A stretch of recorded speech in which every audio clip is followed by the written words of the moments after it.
Halo semua, selamat datang Cermat episode 20. Jadi video kali ini gue mau bahas tentang kecerdasan matematis, 7 alasan kenapa AI sulit gantikan pekerjaan manusia. Nah, spesifik di video kali ini gue akan lebih banyak ngebahas tentang salah satu buku yang menurut gue cukup menarik dari karyanya Junaid Mubin tentang mathematical intelligence.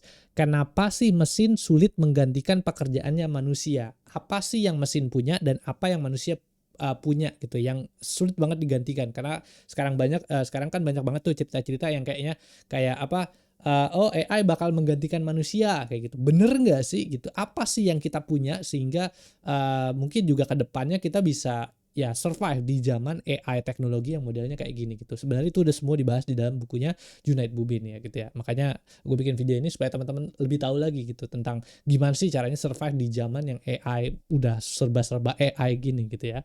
Oke, so langsung aja masuk ke dalam materinya chapter 1 seperti biasa. What is mathematical intelligence? How humans, bagaimana manusia stay ahead in AI world? Bagaimana seorang manusia bisa tetap stay relevant di dalam dunia AI sekarang gitu ya. Nah, oke.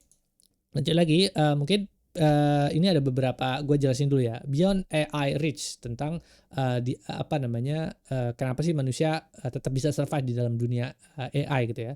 The idea behind the book about mathematical intelligence is to explore how human can excel in areas where artificial intelligence may not easily replace them by leveraging our unique strength in combinations with technology. Jadi dalam bukunya itu sebenarnya bukunya menjelaskan tentang bagaimana caranya kita tetap bisa relevan di dalam age of AI ini gitu ya. Jadi kita tidak sepenuhnya digantikan sama AI, tapi kita tetap masih bisa bersinggungan bisa tetap stay produktif dengan bantuannya AI gitu ya. Nah, bukan berarti nanti ke depannya tuh kita benar-benar tidak bisa digantikan ya. Kalau AI udah jadi AGI sih ya kemungkinan ya kita fully akan tergantikan gitu. Tapi sepertinya itu akan sangat sulit gitu. Karena ada beberapa poin nanti yang akan gue jelasin di dalam valid point di dalam buku ini yang kayak menurut gue iya juga sih. Kayaknya ini akan sulit untuk bisa diimplementasikan di dalam sebuah sistem yang memang dia hanya berpikir based on historical data gitu. Tapi ya coba kita bisa jadi diskusi gitu di dalam video ini, kita coba diskusikan gitu ya. Yang pertama adalah complementary intelligence. In a world increasingly driven by AI, the most significant breakthrough aren't necessarily achieved by lone genius, but by individuals who learn to combine their unique talents with the right tools and technology. The ideas is exemplified by concept inspired by the Kasparov illustration, which shows that a weak player with a machine and superior process can outperform a strong player with a machine and inferior process. This illustrates a profound truth. Success doesn't come solely from innate genius. Instead, it emerges from mastering the art of combinations, complementary forces, human creativity, and technological capabilities into synergistic whole. The two forces of technology economics described two primary. Ini belakangan ya. Jadi sebenarnya gini, Kasparov illustration itu maksudnya adalah jadi dulu itu ada tes untuk bisa melakukan bagaimana caranya AI ini bisa mengalahkan manusia dalam beberapa game. Misalnya contohnya gamenya adalah catur gitu kan, misalnya nih ya. Ini Junaid Mubin by the way. Nah, gamenya adalah ini ya, si Kasparov nih. Nah, ini gamenya bagaimana caranya mesin bisa mengalahkan si manusia ini dalam game permainan catur gitu. Ada juga AlphaGo gitu ya. Nah, ternyata dari Kasparov tadi Kasparov illustrations bahwa menyatakan bahwa yang agak lucu adalah bahwa sebenarnya orang yang pinter main catur yang dibantu sama teknologi itu bisa aja kalah sama orang yang gak ngerti caturnya gak jago-jago amat tapi dibantuin sama mesin gitu ya. Gitu. A strong player with machine and inferior process gitu ya. Jadi kayak gitu. Jadi kalau misalnya si Kasparov itu mengatakan bahwa sebenarnya kalau misalnya kita mau menang di age of AI itu tidak selalu kita mengandalkan innate genius itu maksudnya kejeniusan kita sebagai seorang manusia, tapi untuk bisa lebih kreatif menggunakan seluruh toolset yang kita punya, misalnya contohnya AI, tools software segala macam, bekerja secara kritis menggunakan daya pikir kita untuk bisa lebih kreatif untuk menghasilkan solusi yang lebih bagus dibandingkan hanya pakai inner inner geniusnya kita doang kayak gitu. Itu yang dimaksud dengan customer illustrations. Nah, jadi poinnya adalah manusia ini tuh bisa kayak absorbing a lot of information sehingga dia bisa jadi stay relevant sebenarnya. Cuman yang menjadi masalah adalah proses berpikir kritis gitu. Nanti gua lanjut lagi gitu ya. Oke, kita balik lagi ke topik ya, biar nggak mental-mental ya. The two forces of technology, economists describe two primary ways technology interacts with human capabilities. Ada dua cara bagaimana caranya manusia bisa berinteraksi dengan teknologi. Kita skip dulu. Substitution force atau sebagai pengganti. This is where computers replicate tasks are traditionally performed by human. In this scenario, AI become direct replacement, automating routine process like calculations, data processing, or simply decisions making gitu ya. Yang kedua ada complementary forces atau sebagai pelengkap gitu ya. Here technology acts as an extension of human thinking, enabling use to tackle deeper, more abstract problem. In this role, AI and tools are not replacement but thinking partners, empowering humans to perform tasks that require judgment, intuitions, or strategic visions gitu ya. Jadi sebenarnya kalau proses berinteraksi dengan AI itu ada dua. Yang pertama substitution force, yang langsung digantikan. Yang kedua ada complementary forces. Nah, mungkin contoh konkretnya adalah ya mungkin kalau yang sekarang kita ada yang namanya kalau langsung ya ada stable diffusions gitu. Jadi bagaimana caranya ini stable diffusions ini bisa menggantikan para desainer gitu kan. Sekarang desainer udah digantikan gitu sama stable diffusions ini gitu. Jadi kalau mau bikin gambar sekarang udah nggak butuh lagi photoshopper, nggak butuh lagi sama orang-orang yang mendesain gambar gitu. Tinggal tanya aja sama AI dan kemudian bisa langsung jadi gitu. Nah, terus abis itu selain itu juga kalau sebagai complementary forces itu bentuknya kayak gimana sih yang AI tuh bener-bener belum bisa bekerja secara sendiri gitu. Ada nggak sih? Ada. Salah satunya misalnya GitHub Copilot. Ini kalau misalnya programmer nih. Kalau programmer itu dia biasanya mereka menggunakan yang namanya GitHub Copilot. Di mana GitHub Copilot ini akan membantu para programmer untuk membantu para programmer untuk bisa bekerja secara lebih efisien dengan cara mereka nambahin snippet. Oh, ini codingannya harusnya misalnya lagi nulis di sini, ntar dia kasih snippet tiba-tiba langsung jadi aja programnya kayak gitu. Jadi tapi tetap harus ada driving force manusia di dalamnya untuk bisa ngejalanin aplikasi ini gitu ya. Aduh, rambut gue. Oke. Jadi kurang lebih kayak gitulah. Itu yang dimaksud dengan substitution force, pengganti, dan yang kedua adalah complementary force atau pelengkap gitu ya. Jadi kita harus tahu dulu nih untuk sementara waktu itu cara kita berinteraksi dengan AI ada substituting force, ada yang kedua adalah complementary forces. Ya, terus habis itu berikutnya ada the unique human edge gitu ya. The features belong to those who excel complementary forces. Complementary work where human use their creativity, critical thinking, and problem solving skill to guide and enhance what machine can do.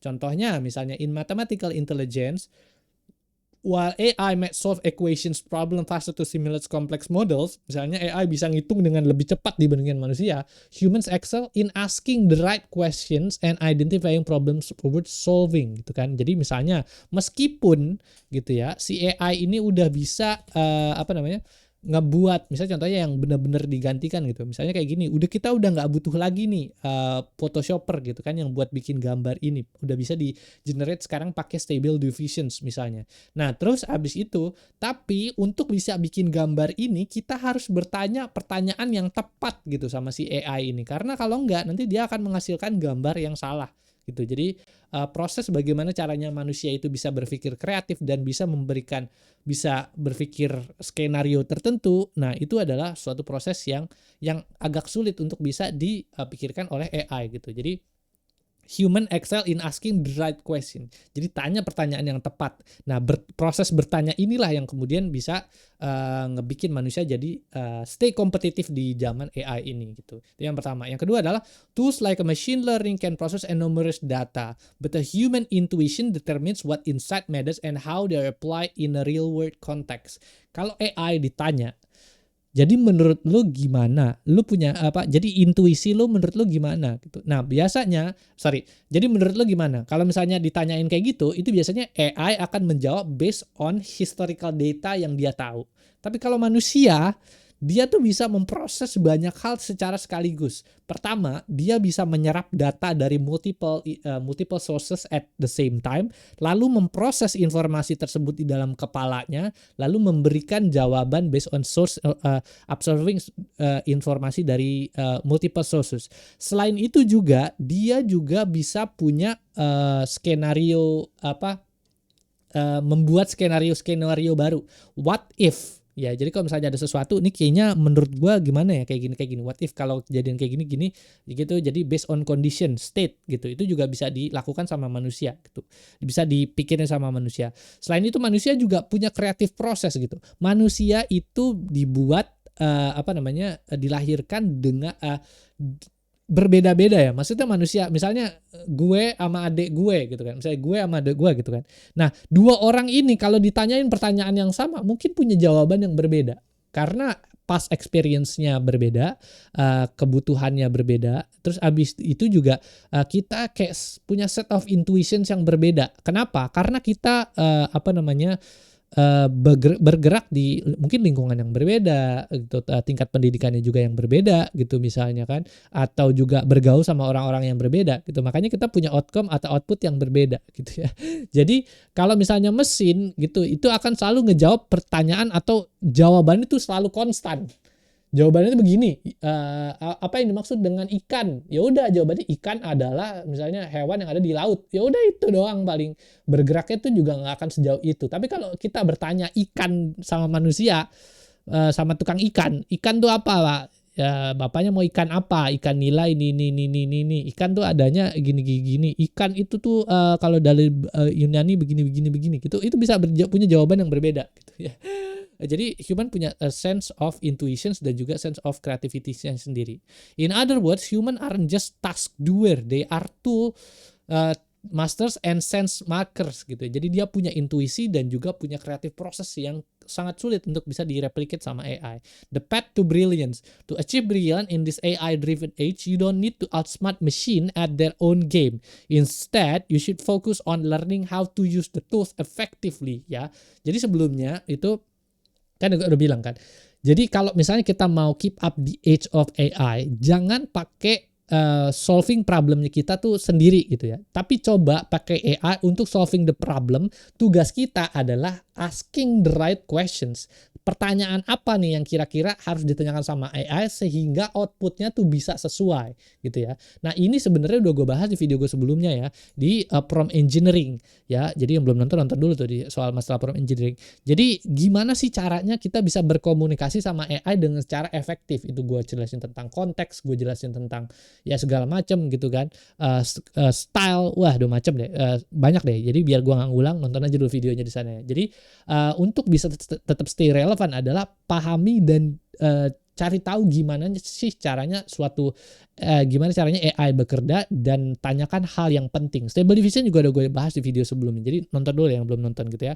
Pahami toolsnya dan cari tahu gimana cara kerjanya. Oke. Itu yang pertama. Yang kedua adalah discovering your unique talents and combining them with technology gitu ya.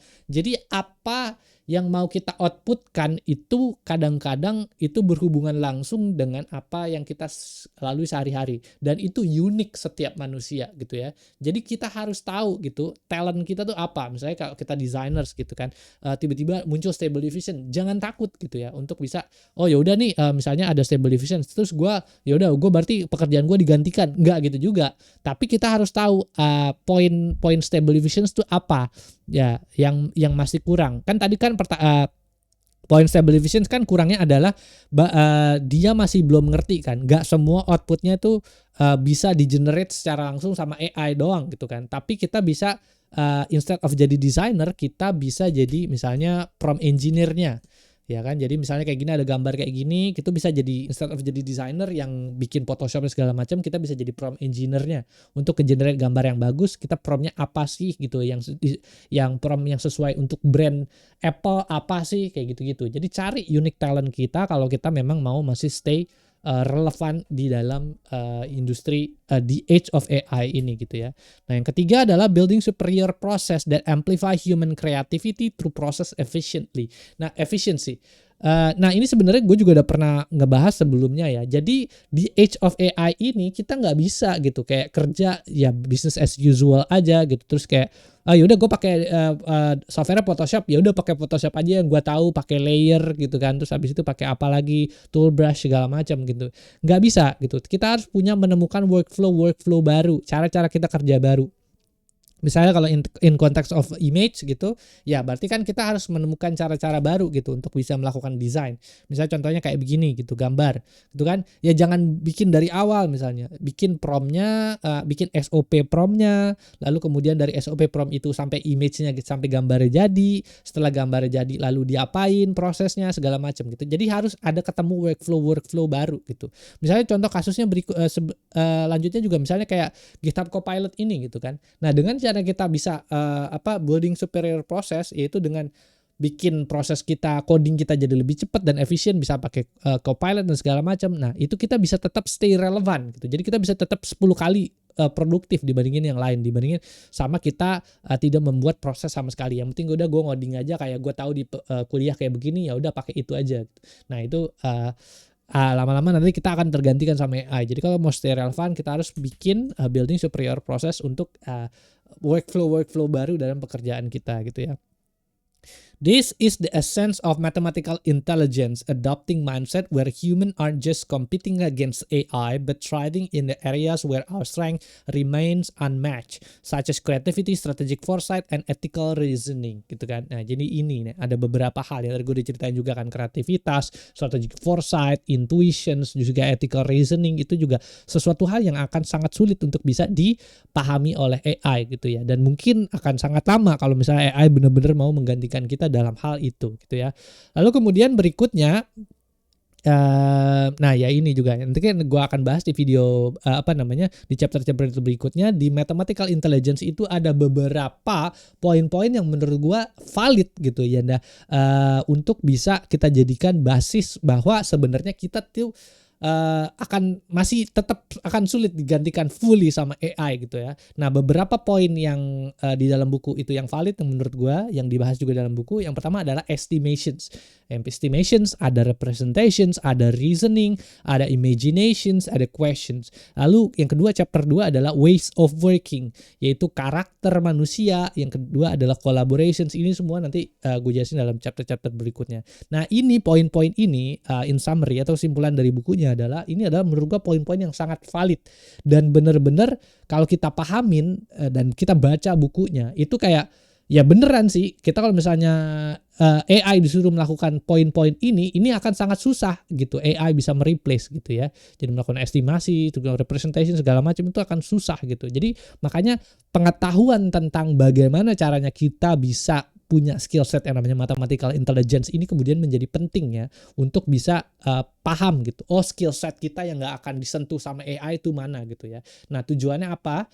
Supaya kita juga pas lagi bekerja secara profesional tiba-tiba tidak langsung digantikan sama AI. Oh yaudah lu cut off aja karena kita udah pakai AI, kita nggak butuh services lu lagi gitu. Ntar dulu, gue tahu poin-poin ini. Lu nggak akan bisa ngerjain ini, nggak akan bisa menghasilkan output ini tanpa gue gitu.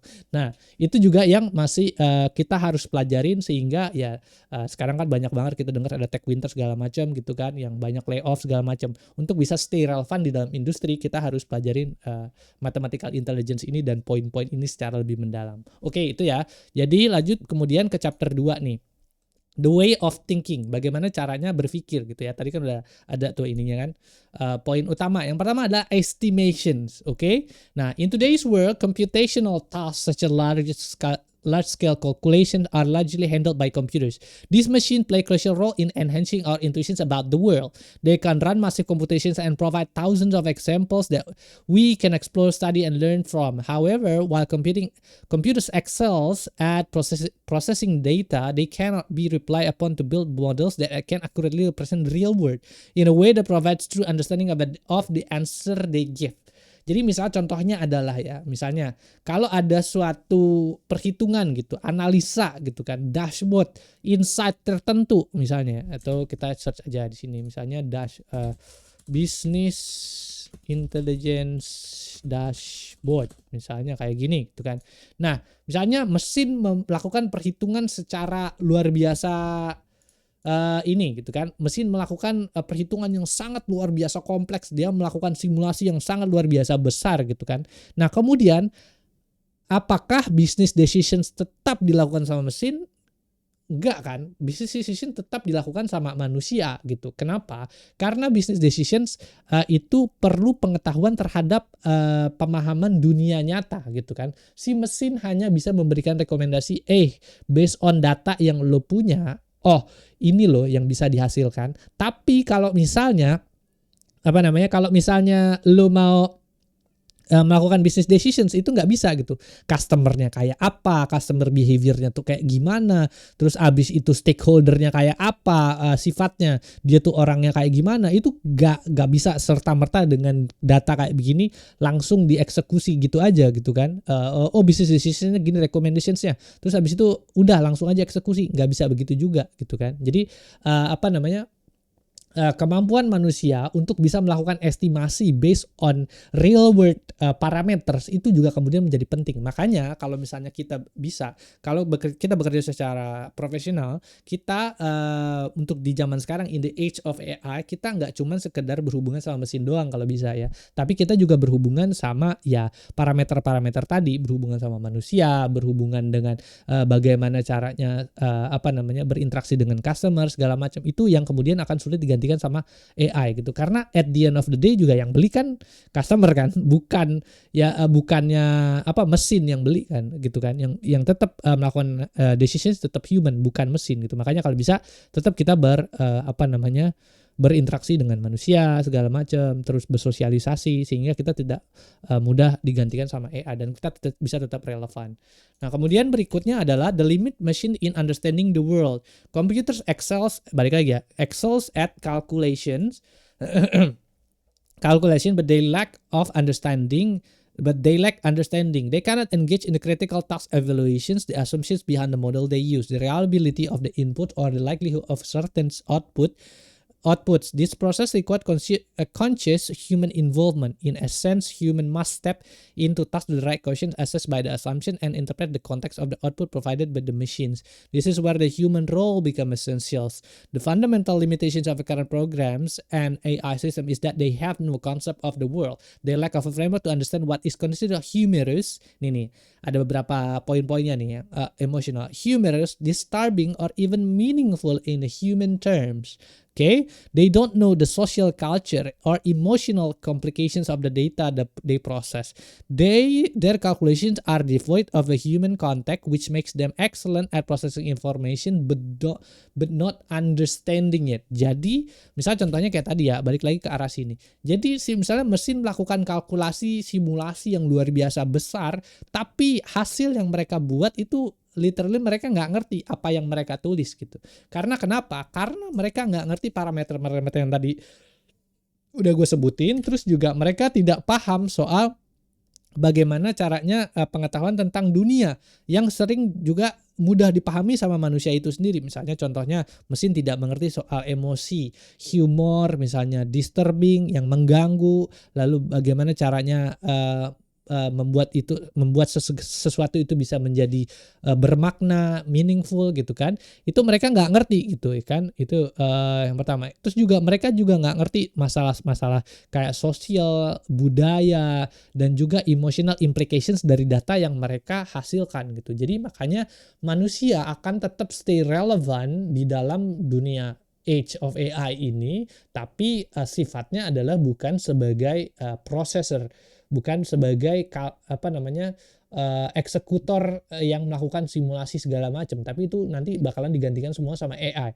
Nah, tugas kita adalah memahami dunia lebih lebar lagi, lalu menanyakan pertanyaan yang tepat untuk di-augment ke dalam AI dan menghasilkan hasil output yang bagus, karena emerging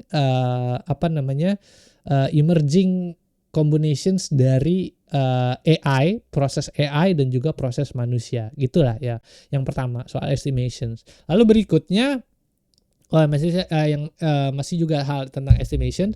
What sets humans apart? Language and abstractions. The true distinctions between human and animals lies in ability to use language and engage in abstractions. Language allows humans to formalize concept, represent numbers, and work with abstract ideas in a way that machines can't. Humans have developed the ability to handle large quantities, think in more complex structures, and conceptualize ideas that go beyond immediate concrete realities. The ability to use numbers and mathematics is a fundamentally root in the ability to represent knowledge effectively, whether that knowledge is about physical world or about abstract concept. The ability enables humans to build models, theories, and frameworks that provide deeper insight that machine cannot guarantee on their own.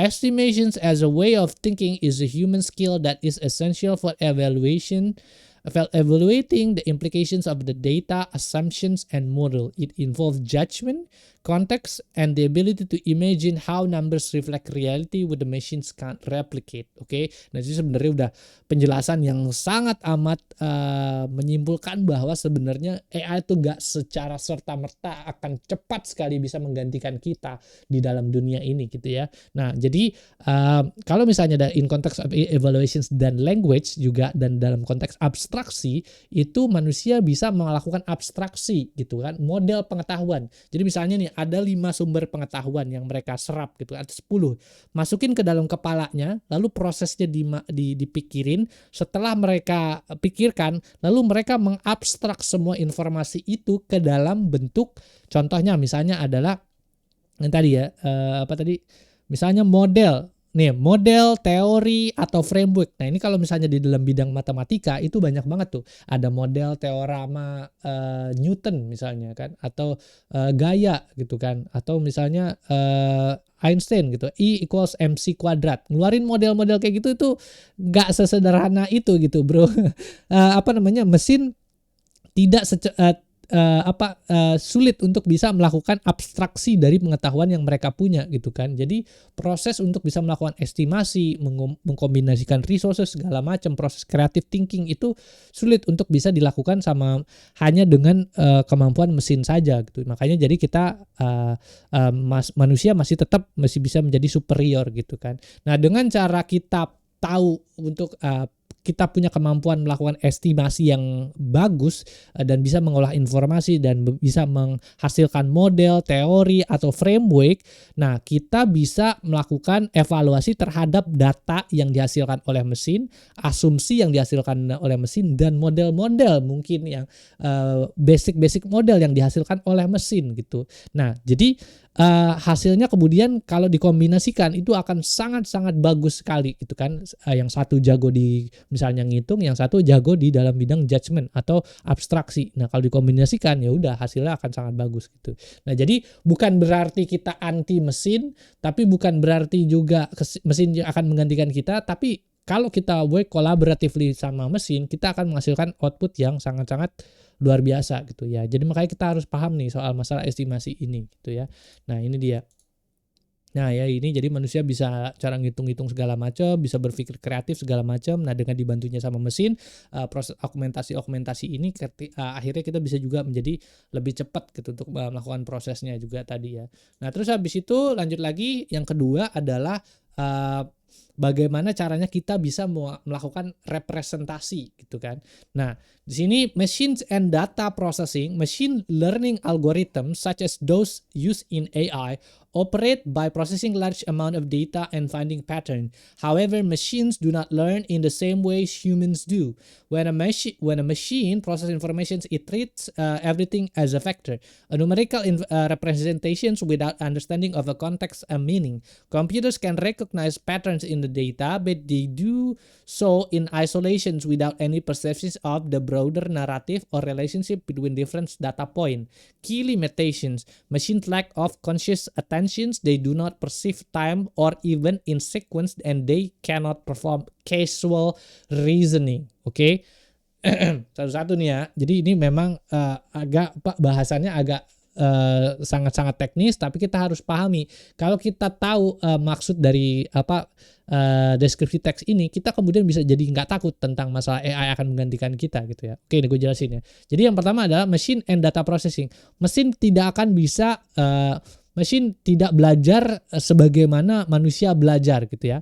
Mesin itu tidak mengerti soal bagaimana dunia itu bekerja. Yang mesin pahami sebenarnya adalah bagaimana mereka bisa mengolah data atau merepresentasikan data dalam bentuk vektor gitu ya, atau angka-angka.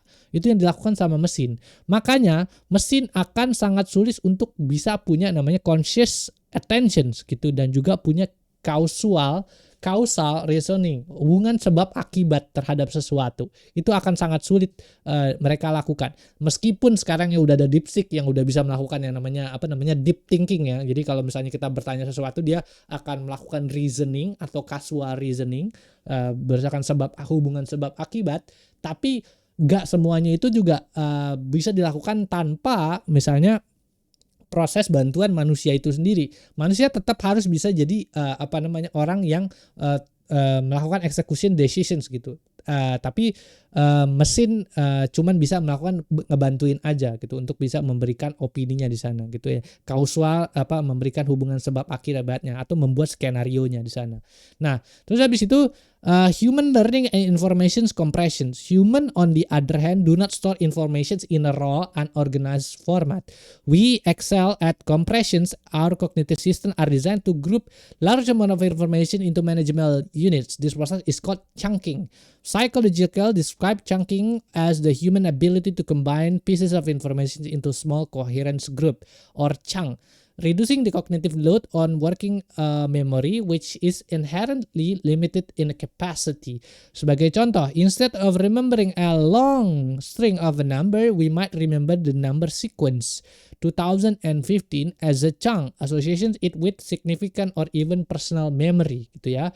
Our visual system help with this process. We don't just passively receive information.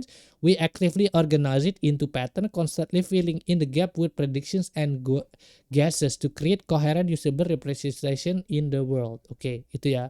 Jadi proses mesin berpikir dan proses manusia itu berpikir itu berbeda gitu ya. Kalau mesin itu selalu mengolah data-datanya itu into vector database. Jadi proses ngedeketin, oh ini misalnya huruf ini deket sama huruf mana gitu. Kalau misalnya dalam sisi gambar, oh gambar ini pixel berikutnya kira-kira apa ya, itu makanya diffuse yang gue bahas di video sebelumnya soal masalah stable diffusion adalah prosesnya mereka melakukan diffuse atau mereka menggabungkan gambar gitu yang dari gurum sampai akhirnya jadi gambar yang sempurna gitu ya.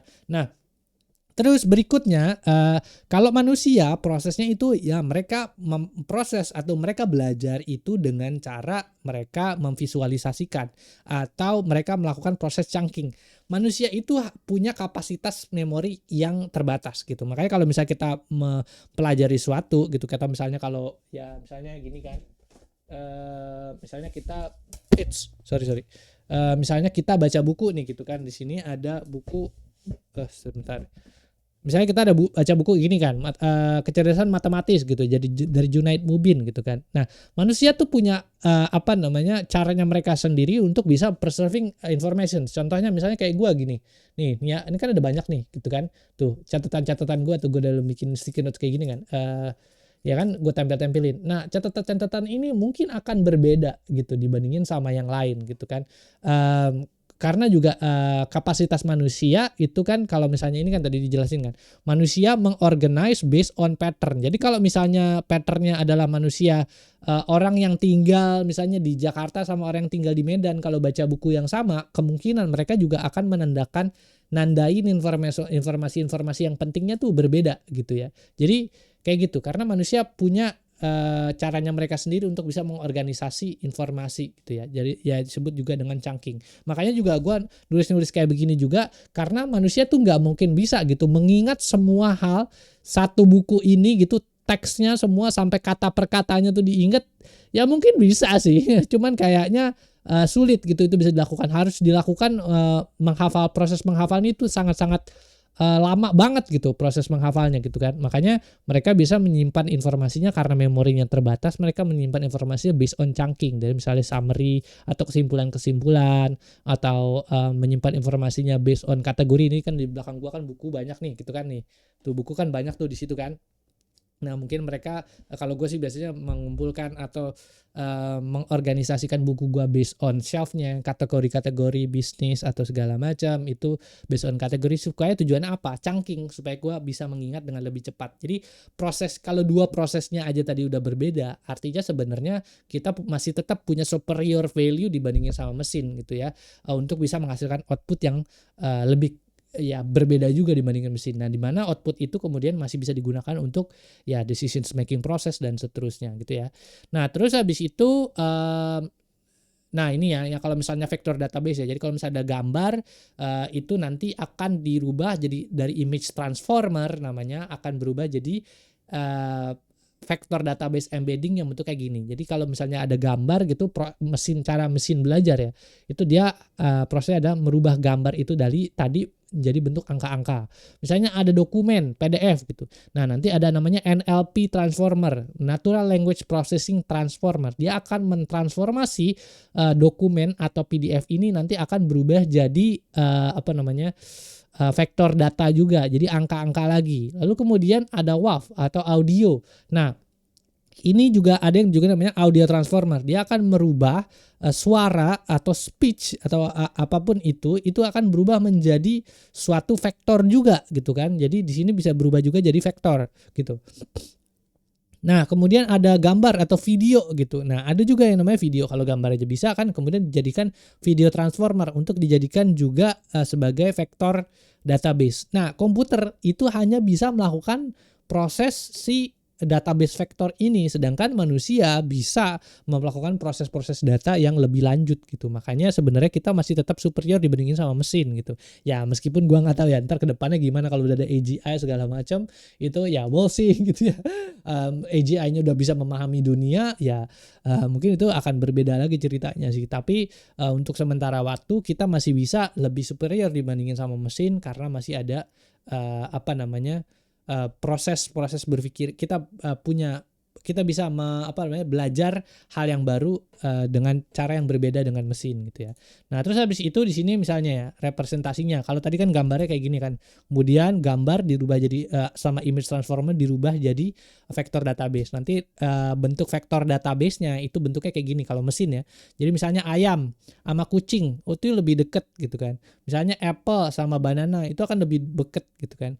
Nah, kedekatan ini kemudian menjadi cluster informasi sehingga mesin itu bisa paham terhadap apa sih objeknya itu. Tapi representasinya terhadap misalnya apple atau buah apel di dalam dunia nyata itu sendiri mereka nggak paham gitu. Mereka yang mereka pahami adalah kedekatan objek yang ada di dalam vektor database mereka. Ini agak teknis sih, tapi ya itu yang terjadi di dunia nyata ya. Jadi mesin itu sebenarnya nggak ngerti apa yang mereka proses gitu. Mereka ngerti cuman mereka memproses data aja, udah itu gitu doang gitu. Tapi kita lah manusia yang bisa paham terhadap oh ini tuh sebenarnya apple, oh kita tuh sebenarnya oh ini tuh Google itu sebagai logo gitu kan. Kita nggak bisa makan Google, kita bisanya makan apple gitu, bisa makan pisang, makan ayam kayak gitu.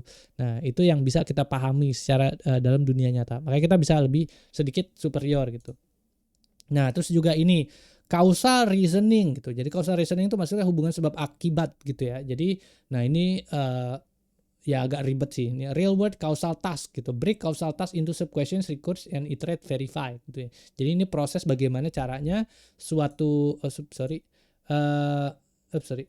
jadi bagaimana caranya suatu proses sebab akibat itu bisa terjadi gitu ya. Dari proses causal questions itu sebab akibat gitu ya. Nah, habis itu lanjut lagi. Nah, tapi sekarang katanya sih si LLM mesinnya itu udah mulai bisa ya tadi ya DeepSeek itu udah mulai bisa melakukan causal reasoning gitu dengan chain of thought gitu kan. Jadi dia nanya lagi sampai akhirnya tuh benar-benar hasil jawabannya tuh sesuai gitu ya. Makanya ini juga masih dipertanyakan gitu ya. Kalau misalnya masalah representasi ini causal reasoning ini apakah jadi competitive advantage kita juga sekarang karena udah ada DeepSeek gitu kan, udah ada deep thinking Ya, tapi maksudnya kita masih tetap punya lah hal-hal yang masih sulit di keep up sama AI gitu ya, dengan cara ya causal reasoning dalam pengetahuan dunia nyata, misalnya kayak tadi kan representasi ayam dalam dunia nyata mesin nggak ngerti gitu kan. Ya kita masih tetap lebih paham dibandingin sama mesin gitu. Lalu kemudian juga oh ya, ini gue mau nunjukin ya. Jadi evidence bahwa manusia sebenarnya itu tidak bisa memproses informasi yang sangat banyak, luar biasa, dan menyimpannya di dalam kepalanya. Itu yaitu ada studi yang dilakukan sama salah satu peneliti yang menunjukkan bahwa ketika manusia memproses suatu informasi, itu dia memprosesnya ke dalam bentuk chunk atau potongan-potongan. Misalnya kalau kita baca buku gitu ya, kayak gini ya. Nah, nggak semua itu 100% bukunya dari text to text, dari ini ada bagian sini ke sini gitu, text to text, word to word gitu kan, itu masuk ke dalam kepala kita, enggak. Jadi tapi kita memproses informasinya dalam bentuk chunking ya, paling utama sih paling kayak gini ya, summary dalam bentuk kesimpulan-kesimpulan gitu. Itu yang biasanya dilakukan sama manusia, sehingga ya nggak memorinya manusia tidak overloaded sama informasi-informasi yang nggak perlu gitu kan. Makanya peran psikologi juga dalam menyimpan informasi, peran psikologi dalam bagaimana caranya kita bisa menerima lebih banyak informasi, itu kemudian juga jadi penting saat kalau kita misalnya mau belajar, kalau misalnya kita mau belajar gitu ya. Jadi dengan cara kita memahami cara kita berpikir, kita bisa mendapatkan informasi yang lebih banyak gitu. Itu masalah psikis lah, psikologis gitu ya. Nah, itu yang dimaksud dengan representasi ya di sini. Nah, jadi mental representation and storytelling, the ability to connect pieces of information through storytelling is the powerful human tool. Narrative help us make connections between facts and see how they fit together intuitively. The more tightly facts are woven into coherent story, the easier it is to understand and retain them. For example, if you ask someone to compare, nah ini juga ya. Jadi karena tadi ya mesin kan belajarnya tuh based on vektor kan gitu. Jadi ada transformer yang kemudian dirubah jadi data, itu mesin. Nah, manusia gitu kan, kalau misalnya kita mau belajar lebih cepat, kita harus menggunakan mental representation. Ya gue bilang tadi kan, psikologis gitu ya. Jadi bagaimana caranya kita bisa membuat sebuah storytelling, ada sebuah cerita, atau kita bisa membuat sebuah narasi yang kemudian bisa diterima sama otak kita, sehingga otak kita tuh mau memproses informasi tersebut dan mudah untuk bisa menerima informasi tersebut. Sebagai contoh nih, ada contohnya. Kalau kita bertanya kepada seseorang 2/3 dan 3/5 itu lebih banyak yang mana, maka akan mereka kebanyakan kayak yang mana ya gitu kan, mereka bingung yang mana nih lebih banyak gitu. Tapi kalau misalnya kita framing pertanyaannya gitu dengan pertanyaan, lu mau would you rather have 2 bottle of vodka for 3 people? Apakah lu mau punya 2 botol minuman vodka untuk 3 orang, atau lu mau punya 3 botol untuk 5 orang gitu kan? The answer become obvious ya kan? Jadi jelas gitu jawabannya. Nah, storytelling turns abstract concept into relatable concrete situations, making them easier to grasp. Makanya kalau misalnya gue bikin video di YouTube gitu kan, makanya gue selalu menggunakan analogi-analogi. Misalnya kayak tadi, misalnya gue kalau bikin video soal stable diffusions, oh gue ini analoginya tuh kayak begini. Oh pakai prompt engineering, analoginya tuh kayak begini. Itu tujuannya apa? Supaya untuk bisa mempermudah kita untuk bisa merepresentasikan hal-hal teknis tadi ke dalam bentuk-bentuk yang kita pahami, sehingga kita lebih mudah untuk bisa menerima informasi tersebut. Karena kan tadi dibilang kan, proses manusia berpikir itu yaitu dengan cara melakukan chunking. Jadi kalau informasinya itu menurut mereka itu tidak penting, mereka nggak akan masukin ke dalam kepala kita.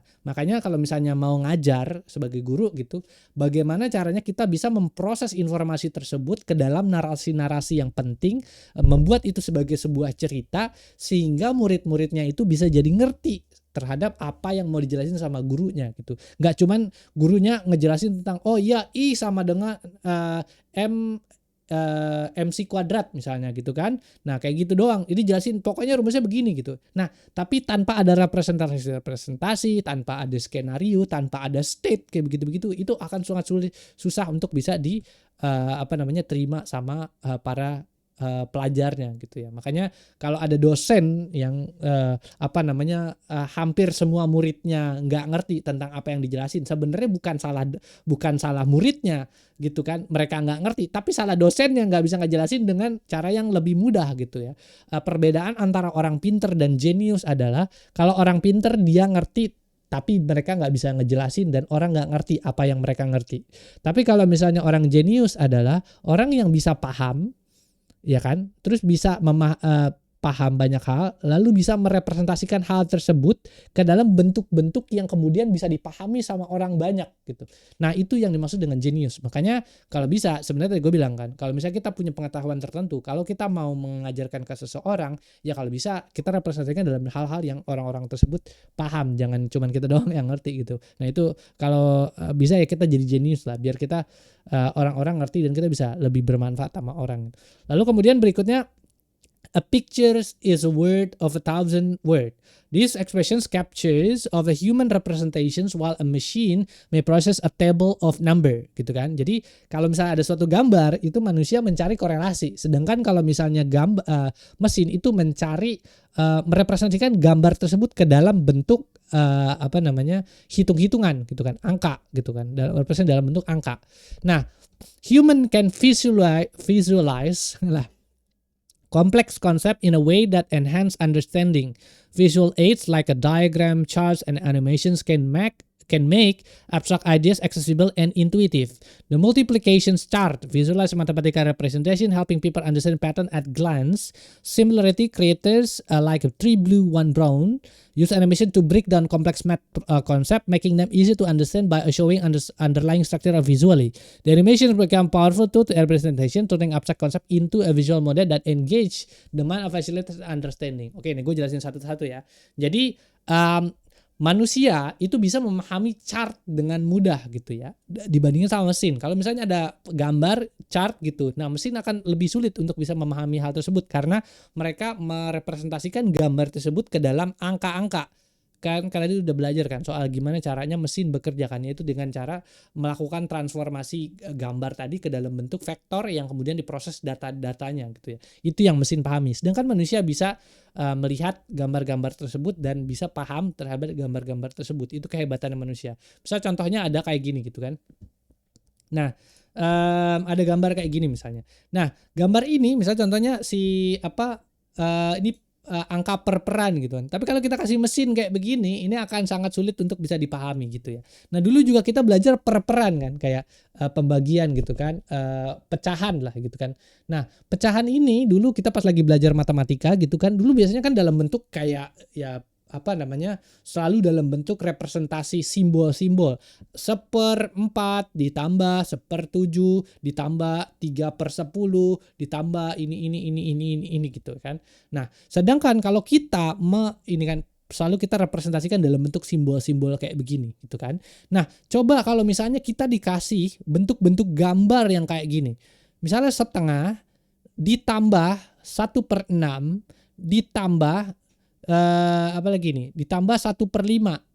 Jadi berapa hasilnya? Itu kan nanti tinggal dibikin aja gambarnya. Ini ntar dimasukin setengah, ditambahin lagi tadi berapa, nanti akan hasil piece-nya jadi berapa. Nanti kita tinggal ambil piece-nya lagi, masukin ke dalam piece-nya ini, kemudian bisa jadi paham. Oh iya sisanya tinggal segini. Itu cara belajar matematika, membuat narasi matematika yang lebih mudah dipahami dengan cara konsep visualisasi gitu kan. Nah kayak gini nih. Jadi nanti kalau gue punya anak juga gitu ya, gue akan ngajarin ini sih ke anak gue gitu. Jadi selalu ada proses atau cara belajar yang kita bisa lebih pahami dibandingin hanya kita belajar dari satu tempat doang. Misalnya nih, kalau kita diajarin sesuatu matematik gitu kan, caranya ya kita diajarin cuman gini doang gitu kan, tanpa ada metode lainnya gitu kan. Pokoknya ada cara lain lah gitu ya untuk bisa belajar sesuatu dengan cara visual segala macam kayak gitu. Kita tinggal cari cara aja untuk bisa belajarin itu dengan lebih efektif dan bisa bersesuaian sama kita. Contoh lainnya misalnya ini ya, dulu kalau misalnya kita belajar sekolah dulu ya, pas lagi SD, SMP, pasti kita disuruh ngafal. Ya kan? Nih ada perkalian gitu. Tadi kan pecahan, ini perkalian. Gitu kan. Oh, perkalian 2 kali 1 2, 2 kali 2 4, 2 kali 9 18 kayak gitu. Selalu kita disuruh menghafal gitu kan. Bayangkan kalau misalnya anak kecil instead of dikasih kayak ginian, nih dikasih kayak ginian. Ini namanya adalah table perkalian gitu ya. Jadi cara ngitungnya gimana? Ya udah dengan cara kayak gini. Misalnya 2 dikali 8. 2-nya di sini, 8-nya di sini. Jadi hasilnya berapa? 16 gitu kan di sini. Nah, dengan cara kayak begini si anak akan lebih cepat belajar kali-kalian dibandingin mereka ngafalin segini banyak table tuh. Nih ada 100 gitu kan. Tablenya ya mereka susah ngafalin ini semua kan. Nah, kalau dikasih representasi tabel yang kayak bentuknya kayak gini, mereka akan lebih cepat belajar dan menerima informasi-informasi tersebut kayak gitu. Nah, makanya perbedaan proses kita belajar antara si anak kecil dan juga proses kita belajar sebagai manusia dan juga mesin itu berbeda gitu. Makanya kita bisa mengoutputkan juga hal yang berbeda. Makanya sebenarnya kita masih tetap superior dibandingin sama mesin gitu ya. Kalau kita berbicara soal masalah representasi gitu dari sisi gambar segala macam, representasinya itu juga berbeda antara mesin dan manusia gitu ya. Nah, terus abis itu oke, sebentar nih lanjut lagi penjelasan di sini ya.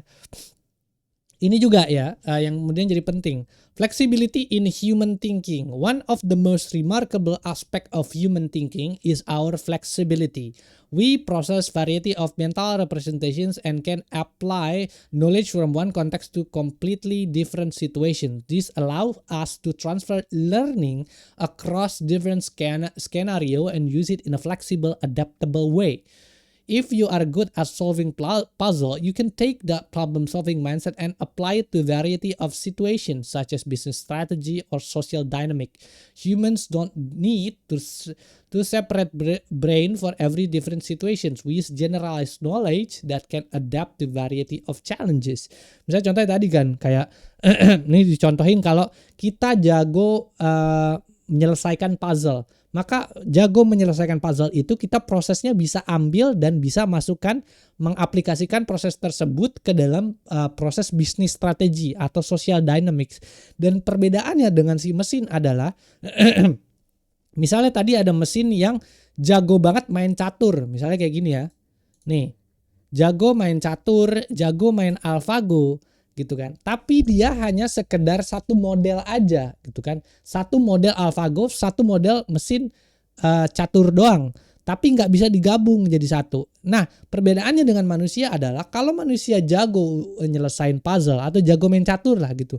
Nah, pengetahuan mereka tentang catur itu bisa diaplikasikan ke dalam pengetahuan mereka yang lain gitu. Misalnya tadi soal bisnis, soal strategi, soal karir itu gimana caranya itu mereka bisa mengaplikasikannya dengan lebih cepat gitu ya dibandingnya dengan mudah bisa diaplikasikan tanpa harus berubah otaknya diganti sama otak yang lain itu nggak perlu dilakukan gitu ya. Jadi itulah kehebatannya si manusia tadi dibandingin sama mesin gitu kan. Kalau mesin dia harus ganti dulu otaknya, dipindahin dulu gitu. Oh, ini ada otak buat main catur, ini ada otak buat main AlphaGo, ini ada otak untuk berbisnis atau ngatur bikin strategi. Oh, ini ada otak lagi untuk bisa ngebales chat gitu, large language model gitu.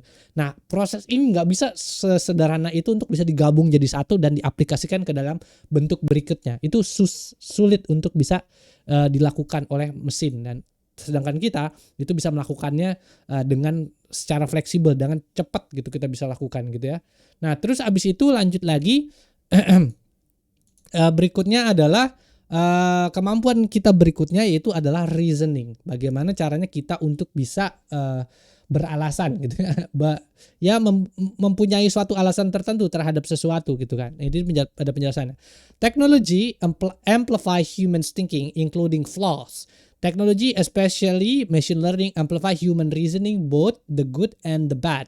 Machines ultimately reflect the quality of the assumptions and premises we fed into the machine. When algorithms are trained on biased or limited data, they will reinforce and propagate these flaws. For instance, an algorithm used to predict school performance might assign lower rating for a student and based on school historical performance rather than consider the individual student's capabilities. This type of algorithm will perpetuate the biases present in the data and could lead into inaccurate or unfair predictions gitu ya. Nah, jadi gini bahasannya. Jadi kalau ada suatu sekolah yang bikin sistem AI untuk menganalisa bahwa anak ini nih sebenarnya pintar apa enggak, itu akan kemungkinan sangat-sangat amat salah hasilnya. Kenapa begitu? Karena itu akan memiliki bias yang luar biasa gitu ya. Terhadap akan terjadi bias yang luar biasa terhadap si AI. Ingat ya, AI itu memproses informasi based on data yang yang di-provide ke AI tersebut, gitu kan. Nah, sedangkan data-data, misal contohnya historical data yang dikasih, oh ternyata anak kulit putih nih ya, anak kulit putih itu ternyata nilainya bagus-bagus di Jakarta. Sedangkan anak yang kulitnya hitam di Jakarta itu tuh dia akan nilainya lebih jelek gitu. Nah, terus apakah itu bisa dijadikan basis data untuk bisa AI itu menentukan suatu skor atau melakukan prediksi ke depannya bahwa semua anak yang kulitnya hitam itu tidak bisa sebenarnya orang bodoh gitu misalnya. Nah, itu ya dimaksud dengan code bias gitu ya, atau bias dari AI itu sendiri. Makanya reasoning human itu manusia itu akan masih selalu menjadi yang terbaik dibandingin sama AI karena manusia paham terhadap dunia luar dan manusia tuh sedikit punya bias terhadap hal-hal tersebut gitu. Jadi mereka nggak cuman memproses informasi based on provide atau historical data yang sebelumnya, tapi juga mereka melakukan reasoning terhadap alasan-alasan tertentu. Oh iya dia kulit hitam, oh tapi dia kayak gini, oh tapi dia kayak gitu. Oh ya udah berarti dia bisa dipercaya orangnya segala macam. Itu ya reasoning ini maksud dengan yang manusia punya, yang sedangkan AI itu nggak punya gitu ya. Contoh lainnya misalnya kayak gini, di dalam suatu perusahaan itu ada dua gender gitu kan, ada laki-laki dan perempuan. Kalau kita menggunakan sistem AI untuk bisa menentukan bahwa mana gender mana yang paling yang paling produktif dalam hal pekerjaan, maka AI akan selalu memilih pria laki-laki dibandingkan sama wanita. Kenapa kayak gitu? Karena basis datanya adalah selalu AI itu diberikan data bahwa kalau wanita itu kemungkinan kalau saat bekerja akan hamil. Oh, berarti nanti produktifnya akan menurun dibandingin sama pria gitu kan. Padahal ada parameter-parameter lain yang AI ini nggak ngerti gitu kan. Dan memasukkan semua parameter yang ada di dunia nyata ke dalam AI itu tuh bukan sesuatu hal yang gampang gitu. Sedangkan manusia bisa bekerja berdasarkan intuisi. Oh ini kayaknya orangnya begini gitu kan. Oh ini kayaknya dia kakaknya bagus dan dia orangnya jadi kayaknya kemungkinannya bagus. Oh dia excel di bidang dia nggak jago, memang dia orangnya tidak produktif sih, tapi dia adalah orang yang sangat amat kreatif gitu. Oh dia memang orangnya nggak kreatif, nggak produktif, tapi dia orangnya tuh sangat pekerja keras. Nah, apakah parameter-parameter itu bisa diterima dengan AI atau bisa diproses dengan sama AI dengan mudah? Belum tentu juga. Makanya kita harus punya proses reasoning yang kritis yang membuat kita masih jadi tetap superior dibandingin sama AI itu ya. Itu poin lainnya. Nah, kemudian berikutnya adalah algorithmic bias in practice. Tadi sebenarnya udah gue jelasin segala macamnya. Nah, ini sebenarnya ada juga case study lainnya. Itu gue nonton juga video sebelumnya, ini gue udah bahas sebelumnya ya. Ada yang namanya coded bias. Jadi coded bias ini adalah bagaimana suatu sistem AI face recognition gitu ya. Jadi kalau misalnya ada sistem face recognition gitu, pendeteksian muka gitu kan, kalau misalnya kita pakai handphone sekarang kan udah ada deteksi muka segala macam gitu. Nah, deteksi muka ini akan lebih akurat sama orang kulit putih dibandingkan sama orang kulit hitam gitu. Nah, itu ada filmnya nih ya, Coded Bias, nanti cari aja itu ya. Nah, ada di Netflix. Nah, itu kenapa terjadi? Karena training datanya AI tadi atau historical data untuk bisa melakukan training AI-nya tadi itu berdasarkan foto-fotonya orang kulit putih gitu kan. Bukan nggak orang kulit hitamnya ini itu ditambahkan datanya cuman sedikit doang gitu ya.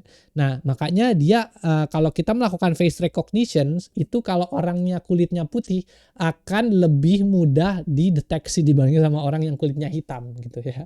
Nah, makanya itu juga yang dimaksud dengan coded bias. Jadi tidak semudah itu Ferguson untuk merubah mereplace manusia di dalam pekerjaan, di dalam suatu pekerjaan kayak gitu. Jadi kita harus punya kemampuan reasoning ini kalau memang kita mau tetap stay relevan di dalam pekerjaan kita gitu, dalam dunia profesional, supaya kita tidak mudah digantikan AI. Dan misalnya begini ya udah dulu lu butuh gua karena begini gitu ya. Jadi kita tidak mudah di lay off.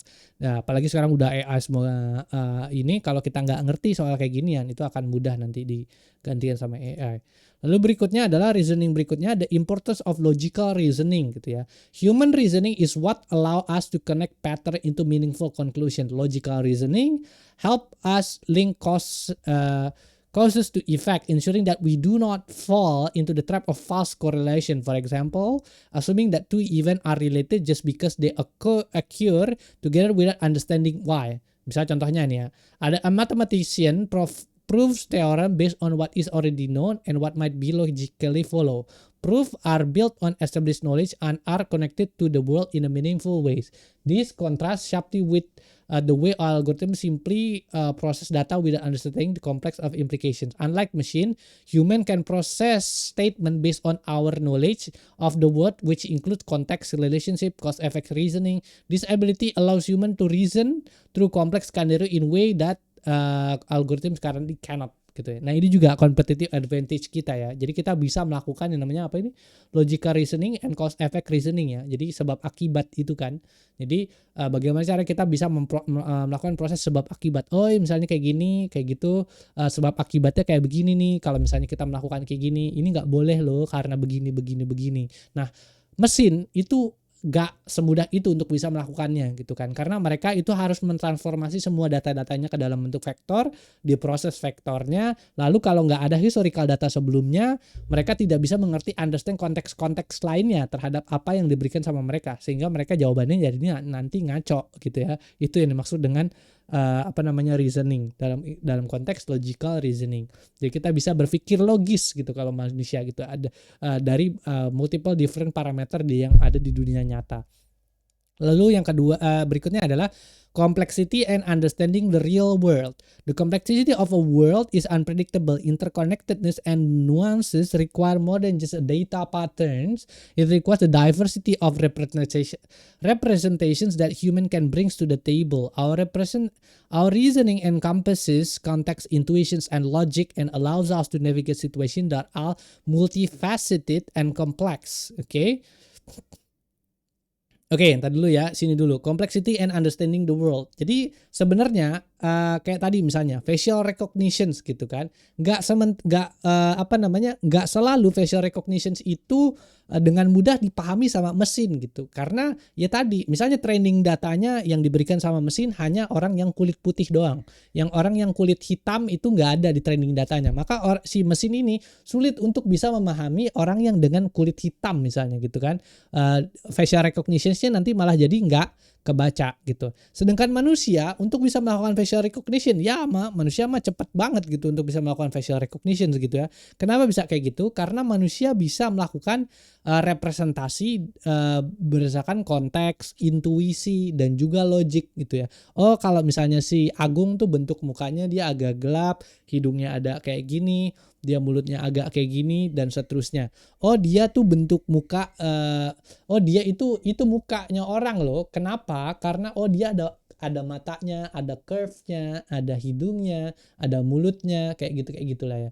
Meskipun tanpa ada data sebelumnya gitu ya, meskipun kita tanpa tahu ada data sebelumnya yang pernah kita punya, kita bisa mampu untuk melakukan reasoning sehingga kita bisa lebih menghasilkan output yang lebih baik dibandingkan sama mesin when it comes to memahami, understanding bagaimana dunia bekerja. Misalnya contohnya multifaceted and complex data itu kalau dijejelin semua ke dalam mesin itu akan prosesnya sangat sulit dipahami sama mesin. Sedangkan kalau kita ya nyantai-nyantai aja, kita bisa dengan mudah untuk memahami itu semua. Lalu berikutnya adalah the role of knowledge and understanding in reasoning. Our argument and conclusion don't just deliver solid fact, they convey knowledge and understanding. These intangible characteristics, which are different to encode in machine from the core of a human reasoning, Machine, by contrast, may output fact, but they lack of deeper understanding that comes with the human reasoning, which often requires interpreting, adapting, and conceptualizing information. Jadi misalnya kalau kita nanya sesuatu ke AI gitu kan, meskipun AI bisa memberikan representasi konteks yang lebih bagus, bisa memberikan representasi konteks terhadap pertanyaan yang kita jawab, itu tetap aja gitu. Tapi mereka tidak bisa memahami apa makna di balik apa yang mereka outputkan itu sendiri, itu mereka nggak ngerti gitu ya. Nah, sedangkan kita manusia, kita bisa melakukan memproses data melalui yaitu menginterpretasikan data. Oh, kalau dikasih angka segini, jadi kayaknya menurut kita tuh kayak gini gitu kan. Oh, kita juga bisa adapt terhadap data-data atau suatu skenario-skenario tertentu itu. Makanya kita jadi lebih hebat dibandingin sama mesin. Terus juga kita juga bisa melakukan kontekstualisasi informasi gitu kan, ngebuat informasi itu jadi misalnya berhubungan terhadap ada yang ada di dunia nyata dan seterusnya gitu kan. Nah, itu juga membuat informasi itu jadi lebih mudah dipahami misalnya kan, segala macam, atau memberikan konteks informasi tersebut terhadap suatu spesifik karakter tertentu gitu. Itu bisa juga dilakukan gitu ya. Yang sangat berbeda sekali dengan yang dilakukan sama manusia gitu. Nah, terus habis itu lanjut lagi adalah imaginations. Ini adalah sesuatu hal yang menurut gua sampai ke depan juga ini adalah valid point juga, yang sampai ke depannya akan sangat sulit dilakukan sama mesin gitu ya. Jadi ini penjelasannya, the human capacity for imaginations and creativity. Imagination is one of the core faculties that set a humans apart from machine. While computers functions within the strict boundaries defined by their programming and data, human possess the ability to envision possibilities that transcend these boundaries. Jonathan Haidt's 6 moral foundations give insight to the complexity of a human values ranging from care, fairness, and bla bla bla. Gitu ya. Nah, ini ya si Jonathan Haidt's 6 moral, yang dimana si AI ini tuh nggak ngerti gitu moral-moral ini gitu. Jadi kalau misalnya kita mau bertanya sama AI mana yang lebih bagus gitu ya, kita mau membangun sebuah moral adab gitu, mana yang lebih bagus, ya AI-nya nggak ngerti tentang mana yang moral, mana yang baik, mana yang buruk tuh mereka nggak ngerti gitu ya. Makanya jadinya manusia tuh mampu untuk bisa melakukan itu semua karena manusia bisa melakukan sesuatu yang disebut dengan dia paham tentang dunia real world, dan dia juga bisa melakukan imajinasi terhadap kalau ini digunakan, ini berarti artinya baik, ini kalau misalnya digunakan itu artinya jadi jelek gitu karena manusia bisa melakukan imajinasi. Whereas machine can only be operated with the constraint it's plugging solving problems based on the predefined parameter. Ya kan dibilang tadi kan, parameter itu kalau mesin hanya bisa menerima satu parameter doang, sedangkan manusia ini lebih jago dibandingin mesin gitu kan. Tadi mesin hanya bisa kalau dikasih datanya orang kulit putih doang, ya orang kulit hitam dia nggak bisa proses datanya. Kalau manusia bisa lebih berpikir lebih kreatif dari sana gitu kan, bisa berpikir lebih jauh dibandingin mesin di sana gitu. Nah itu ya. Nah biasanya manusia itu ada suatu istilah yang disebut dengan thinking outside of the box gitu ya. Jadi ini yang kemudian proses yang sangat sulit dilakukan sama AI gitu. Jadi kadang-kadang manusia tuh suka kreatif. Gimana ya kalau misalnya kita misalnya kita baca buku nih. Gimana kalau misalnya buku ini kita rendam di air, airnya kita minum. Kira-kira kita bakalan jadi lebih pinter nggak ya kalau misalnya kita melakukan kayak gitu. Itu adalah suatu hal imajinasi gitu. Itu adalah sesuatu hal yang berpikir di luar dari kotak gitu kan, sehingga manusia itu akan sangat sulit untuk bisa di keep up sama mesin. Meskipun thinking outside of the box, meskipun kreativitas manusia belum tentu benar hasilnya, belum tentu berhasil, tapi manusia punya kemampuan untuk bisa berpikir kreatif, thinking outside of the box, sehingga mereka bisa punya opini-opini atau fakta-fakta baru yang kemudian mesin sangat sulit untuk bisa keep up gitu ya. Nah, kemudian berikutnya adalah the role of imaginations in problem solving gitu ya. Jadi saat kita melakukan suatu problem solving, itu biasanya kita membutuhkan beberapa kemampuan penting, yaitu misalnya kita mau memecahkan suatu masalah tertentu. Yang paling utama adalah yang harus kita tanyakan adalah what if? Apa yang terjadi kalau, nah, misalnya kita mau membangun gedung tinggi 22 lantai, apa yang terjadi nanti kalau misalnya kita bangun ini di tanah X gitu, di tanah pegunungan gitu. Nanti rusak nggak pegunungannya? Nanti jadi hancur nggak industrinya segala macam. Itu kemampuan untuk what if, untuk bisa melakukan problem solving itu sulit dimiliki sama si AI gitu ya. Lalu kemudian ada counterfactual reasoning. Gue juga nggak tahu nih apa, lupa inget nih. Where we coba ya kita baca. This is known as what if itu dimaksud dengan counterfactual reasoning, where we explore hypothetical scenario to understand the potential consequences of different actions or choices. Misalnya contohnya in problem solving or scientific discovery, human frequently engage in what if thinking to test different possibilities and explore new solutions that may not yet exist. Nah, kalau misalnya AI hanya bisa bergerak di dalam suatu kotak, misalnya ya ada kotak gitu kan, kotak gini kan, ini kotak gitu dimasukin datanya ke AI hanya bisa bergerak di dalam kotak ini gitu. Nah tapi kalau misalnya di luar kotak ini nih, data-data yang ada di luar kotak ini gimana memprosesnya? Nah manusia lah yang jago untuk bisa merepresentasikan informasi-informasi yang ada di luar sini, kemudian bisa direpresentasikan dan bisa dihasilkan solusi yang lebih bagus dibandingin sama AI yang hanya bisa berpikir di dalam kotak itu sendiri gitu ya. Itu yang dimaksud dengan bagaimana caranya manusia bisa berimajinasi yang AI itu susah untuk bisa ngikutin gitu ya. Gitu. Jadi thinking outside of the box dan juga what if, kemampuan melakukan imajinasi gitu ya. Itulah yang dimaksud dengan nah ini juga nih gitu kan. Thinking outside of the box, contohnya misalnya kayak gini, kalau orang dikasih kayak gini, manusia biasanya dia malah bikin kayak gini nih, dia kalau ini kan password untuk handphone ya, dia bikin dia kayak gini, thread gitu. Ini thinking outside of the box gitu ya, jadi bikin simbol yang ada di luar dari simbol yang ada di sini gitu. Nah terus habis itu kemampuan untuk juga berpikir imajinasi gitu ke depannya kayak gimana ya, apa tadi sebutannya, counterfactual reasoning gitu kan, itu what if gitu tadi. Nah terus habis itu imagination berikutnya adalah yang sulit juga diikuti sama AI adalah creativity as the ability to break conventions gitu ya.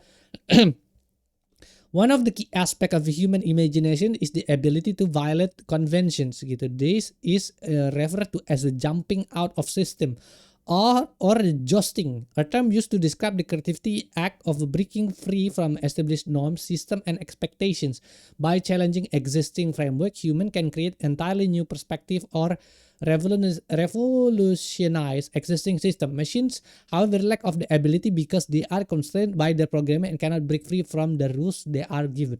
Oke, ini juga sesuatu hal yang mesin kayaknya sampai ke depan juga akan, kalau mesin bisa kayak gini, ini akan berbahaya sekali. Tapi ke depannya juga menurut gue sih ini adalah sesuatu hal yang sangat sulit, sangat sulit untuk digantikan sama mesin gitu ya.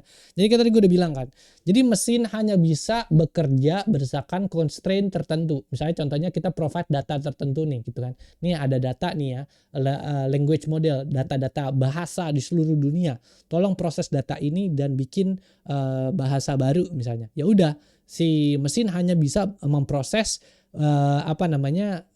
bahasa dari kata-kata kosakata yang udah mereka berikan gitu kan. Nah, sedangkan manusia itu bisa jousting gitu kan, jumping out of the system. Mereka bisa berpikir kreatif, ngancurin norma-norma gitu kan, ngancurin sistem dan ngancurin ekspektasi-ekspektasi yang udah dibuat, ngancurin formula semua dihancurin sama dia bikin gitu kan formula atau metode barunya mereka sendiri. Contohnya misalnya kayak apa? Misalnya kayak gini ya, bahasa lo gue gitu kan. Mungkin dulu bahasanya lo gue ini kayak zaman dulu tuh kayak bahasa Indonesia kayak baku banget. Anda, kamu, kita, mereka, kayak gitu-gitu kan. Nah, sedangkan orang kemudian manusia itu membuat bahasa-bahasa slangnya sendiri kayak apa lo gue gitu kan, bahasa-bahasa apa genje genje gitu, apa gaje gitu kan, gak jelas lu gitu kan, atau lenje atau alay lu, kayak gitu-gitu kan bahasa-bahasa yang mereka ciptakan sendiri yang di luar dari norma atau sistem, yang kemudian kalau kalau mesin disuruh buat kayak begitu ya susah untuk bisa ngebuat gitu, karena mereka hanya diprogram tolong proses data bahasa yang ada di dalam kehidupan yang ada di kotak ini gitu kan, itu yang mesin lakukan gitu kan. Kalau mesin punya ngide sendiri, misalnya alay lu gitu kan, atau bahasanya keluar bahasa-bahasa yang ada di luar kotaknya, nah nanti si manusia akan marah, loh kok lo ngelakuin ini padahal ini datanya nggak ada gitu kan, dan manusia juga jadi bingung, lu nih mesin ngomong apaan gitu kan, kita nggak ngerti gitu. Nah itu yang dimaksud dengan proses imagination, yaitu jousting keluar dari norma-norma segala macam yang itu manusia jago banget bisa lakukan itu, dan bisa menemukan solusi-solusi baru di sana. The rebellious nature of human creativity, nah ini juga yang paling penting ya, manusia tuh belok kanan ya, dibelok kiri, turun ke bawah ya, dinaik ke atas. Ini pintunya jangan pernah dibuka. Kayak gitu-gitulah. Jadi manusia tuh ada tipikal yang rebelliusnya dan punya rasa keingintahuan yang tinggi, sehingga itu juga yang sulit untuk dilakukan sama AI gitu ya. Kalau misalnya AI nih udah dibikin programnya tadi face detection gitu. Kalau AI pengen belajar sesuatu hal yang baru, itu ya manusia nggak diperbolehkan sama si programmernya. Kenapa? Karena ya nanti akan merusak sistem atau model yang mereka buat gitu. Nah, kalau manusia sendiri itu bisa gampang itu kan. Mau melakukan kayak gitu, emang sifat nature-nya manusia itu sendiri memang rebellious gitu, sehingga output yang dihasilkan manusia sendiri jadi ya lebih bervariasi gitu kan, dibandingin sama yang hanya di provide sama AI itu sendiri gitu ya. Jadi makanya ini poin-poin yang ada di buku ini, kalau kita mau stay relevan di dalam dunia AI ini adalah poin-poin valid gitu ya, untuk kita bisa pelajari lebih dalam dan kita enhance skill set kita yang ada di sini, sehingga kita bisa tetap relevan gitu ya. Ini ya, jousting maksudnya adalah loncat gitu, jumping out of the system. Jadi kalau misalnya ada nih di sini misalnya ya, misalnya ada satu kotak yang tempat kolam ikan gitu yang disediakan sama kita, ya manusia mampu untuk bisa lompat ke dalam kotak yang baru kayak gitu. Itu namanya jousting. Lalu kemudian berikutnya ada paradigm shift, a major change in a worldview, concept and practice of how something works and accomplished. Jadi kalau misalnya kita jousting, kita bisa melakukan membuat fakta-fakta baru, membuat suatu pengetahuan baru yang kemudian bisa digunakan kembali sama manusia itu sendiri. Itu yang ngebuat manusia tuh jadi hebatnya tuh manusia tuh di situ gitu ya. Nah itu. Lalu kemudian questioning gitu ya. Jadi bertanya. Ini juga proses yang sangat sulit untuk bisa dilakukan sama AI ya. The nature of human curiosity. Oke. Jadi manusia itu sifatnya tuh pengen tahu aja gitu ya. Ini tadi gue bilang kan. Ini pintunya jangan dibuka ya. Dibuka juga karena mereka pengen tahu isinya ada apaan di dalamnya, kayak gitulah. Jadi human tuh memang makhluk yang sangat curious gitu ya. Jadi mereka pengen tahu aja semuanya gitu ya. A constant drive to explore the boundary between what we know and what we don't know. This curiosity propels us to seek knowledge, particularly at the edge where the understanding falters, what we call the optimum exploration point. It is in a space of uncertainty, our curiosity thrive, encouraging us to ask deeper questions and explore unknown territories. Humans are not curious about facts, but also about intrinsic nature of the questions themselves. We have a deep interest in understanding the mechanism, cause, and effect that govern the world around us. Unlike machines, which are limited to predefined functions and algorithms, humans are fascinated by the act of questioning itself by seeking and exploring. Gitu. Jadi manusia itu sangat suka mempelajari sesuatu hal yang baru yang memang belum ada dan mereka belum tahu. Sedangkan kalau sistem, balik lagi ya mereka cuman bekerja di dalam konteks yang mereka ada di situ doang. Sedangkan konteks-konteks yang di luarnya, sesuatu hal yang belum terjadi, yang belum ada representasi terhadap pengetahuan yang mereka punya, itu mereka nggak bisa mereka nggak bisa seek, mereka nggak bisa ketahui gitu. Nah, makanya manusia itu selalu bertanya, proses mempertanyakan sesuatu, proses kritis, memahami sesuatu lagi, pengen tahu, curiosity gitu kan, itu yang membuat manusia tetap bisa jadi lebih superior dibandingin sama mesin ya. Lalu berikutnya adalah questioning and computational knowledge economy. In the modern world, Conrad Wolfram points out we live in a computational knowledge economy. This means that what is more important is not just what we know, but what we can compute from that knowledge. Wolfram curriculum reflects that shift focusing on 4 key step learning mathematics gitu ya. Defining question, transforming the question into computational form, computing the answers, interpreting the result. While machines excel at computing and processing data, they cannot define or formulate the fundamental questions in the first place. The key challenge for human is to decide which questions are the most interesting and or important, which one can only be answered by humans' judgment, and which one requires to expanding or further explanations. Machines then serve as the tools that help us find an answer, but it is still a human being who can chart the course and determine the directions of the explorations. Oke, balik lagi kan, sama sesuai. Jadi sebenarnya manusia itu yang kemudian selalu menentukan prosesnya, yang menentukan hasilnya dan memahami dan menempatkan hasil tersebut di dunia nyata ini gitu. Mesin nggak bisa melakukan itu. Mesin hanya bisa memproses. Mesin hanya bisa dijadikan sebagai sebuah alat untuk bisa memproses pekerjaannya menjadi lebih cepat gitu ya. Makanya yang bagus adalah kita bisa mempertanyakan sesuatu hal yang bagus, bisa kalau misalnya sebutannya Conrad Wolfram, yaitu mengsimulasikan sebuah pertanyaan ke dalam dan mentransformasikannya ke dalam bentuk computational form yang bisa dipahami sama mesin, kemudian mengaugmentasi gitu kan pertanyaan-pertanyaan tersebut kepada mesin, lalu mesin memproses semua simulasinya, menghitung semua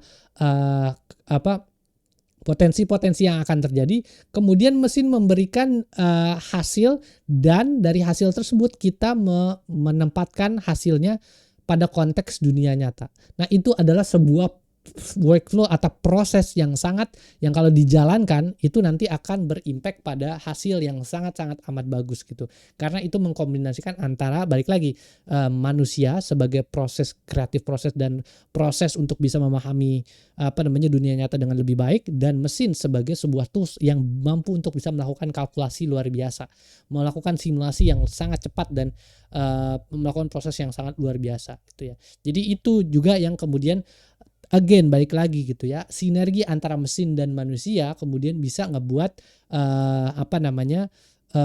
menghasilkan sesuatu yang lebih superior dibandingin sama hanya menggunakan mesin doang gitu ya. Nah, ini prosesnya juga curiosity gitu. Nah, kan jadi kita bisa bertanya kepada mesin gitu. By the way, gue udah tanyain sebelumnya, gue udah kasih video sebelumnya yang ngebahas tentang soal masalah prompt engineering. Prompt engineering ini hanyalah sebuah tools yang bisa kita pakai untuk bisa kita mengaugmentasi gitu proses berpikir kita ke mesin. Tapi hasil judgment dan bagaimana caranya kita mengaplikasikan ke dunia nyata itu tetap harus kita juga yang pahami. Nah, ini gue ada kasih toolsnya. Ini bisa dijadikan sama teman-teman untuk bisa menghasilkan augmentasi yang lebih bagus. Atau kalau misalnya sebutannya Conrad Wolfram ini adalah bagaimana caranya kita bisa mengolah gitu kan kata-kata kita untuk bisa dipahami sama mesin melalui structural form atau dalam bentuk prompting untuk bisa dihasilkan output output yang lebih bagus gitu ya. Itu ada semua di dalam video ini ya soal masalah prompt engineering. Lalu berikutnya juga ada gue udah bikin video juga sebelumnya soal masalah stable diffusion. Bagaimana caranya kita bisa melakukan prompting juga ya, tapi dalam in context of mengenerasi gambar. Nah, ilmu ini juga kemudian menjadi penting juga kalau misalnya kita bekerja dalam bidang grafik segala macam, atau sesederhana kalau kita mau bikin PPT kayak begini gitu kan juga ya itu kan membutuhkan kemampuan untuk bisa mengenerate design gitu kan, atau mengenerate sebuah ilustrasi. Ya kalau kita mau mengenerate gambar zaman sekarang ya kita harus pelajari soal gimana cara kita mengenerate gambar gitu dengan pakai belajar stable diffusion ini. Itu juga ada di videonya, dia bisa ditonton sendiri lah ya. Nah, terus kemudian Berikutnya masalah questioning juga, yaitu adalah the limit of machine answering questions. Despite the power of the computers, there are certain of questions that they simply cannot answer. The complexity of the physical world, along with the vast uncertainties inherent in human experience, presents a significant barrier to the ideas of machine omniscience.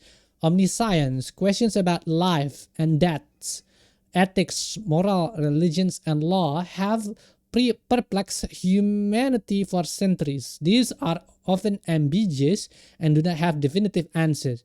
Misalnya contohnya kayak questions that are ambiguous or undefined tend to be most difficult to resolve, but they often hold the most meaningful significance.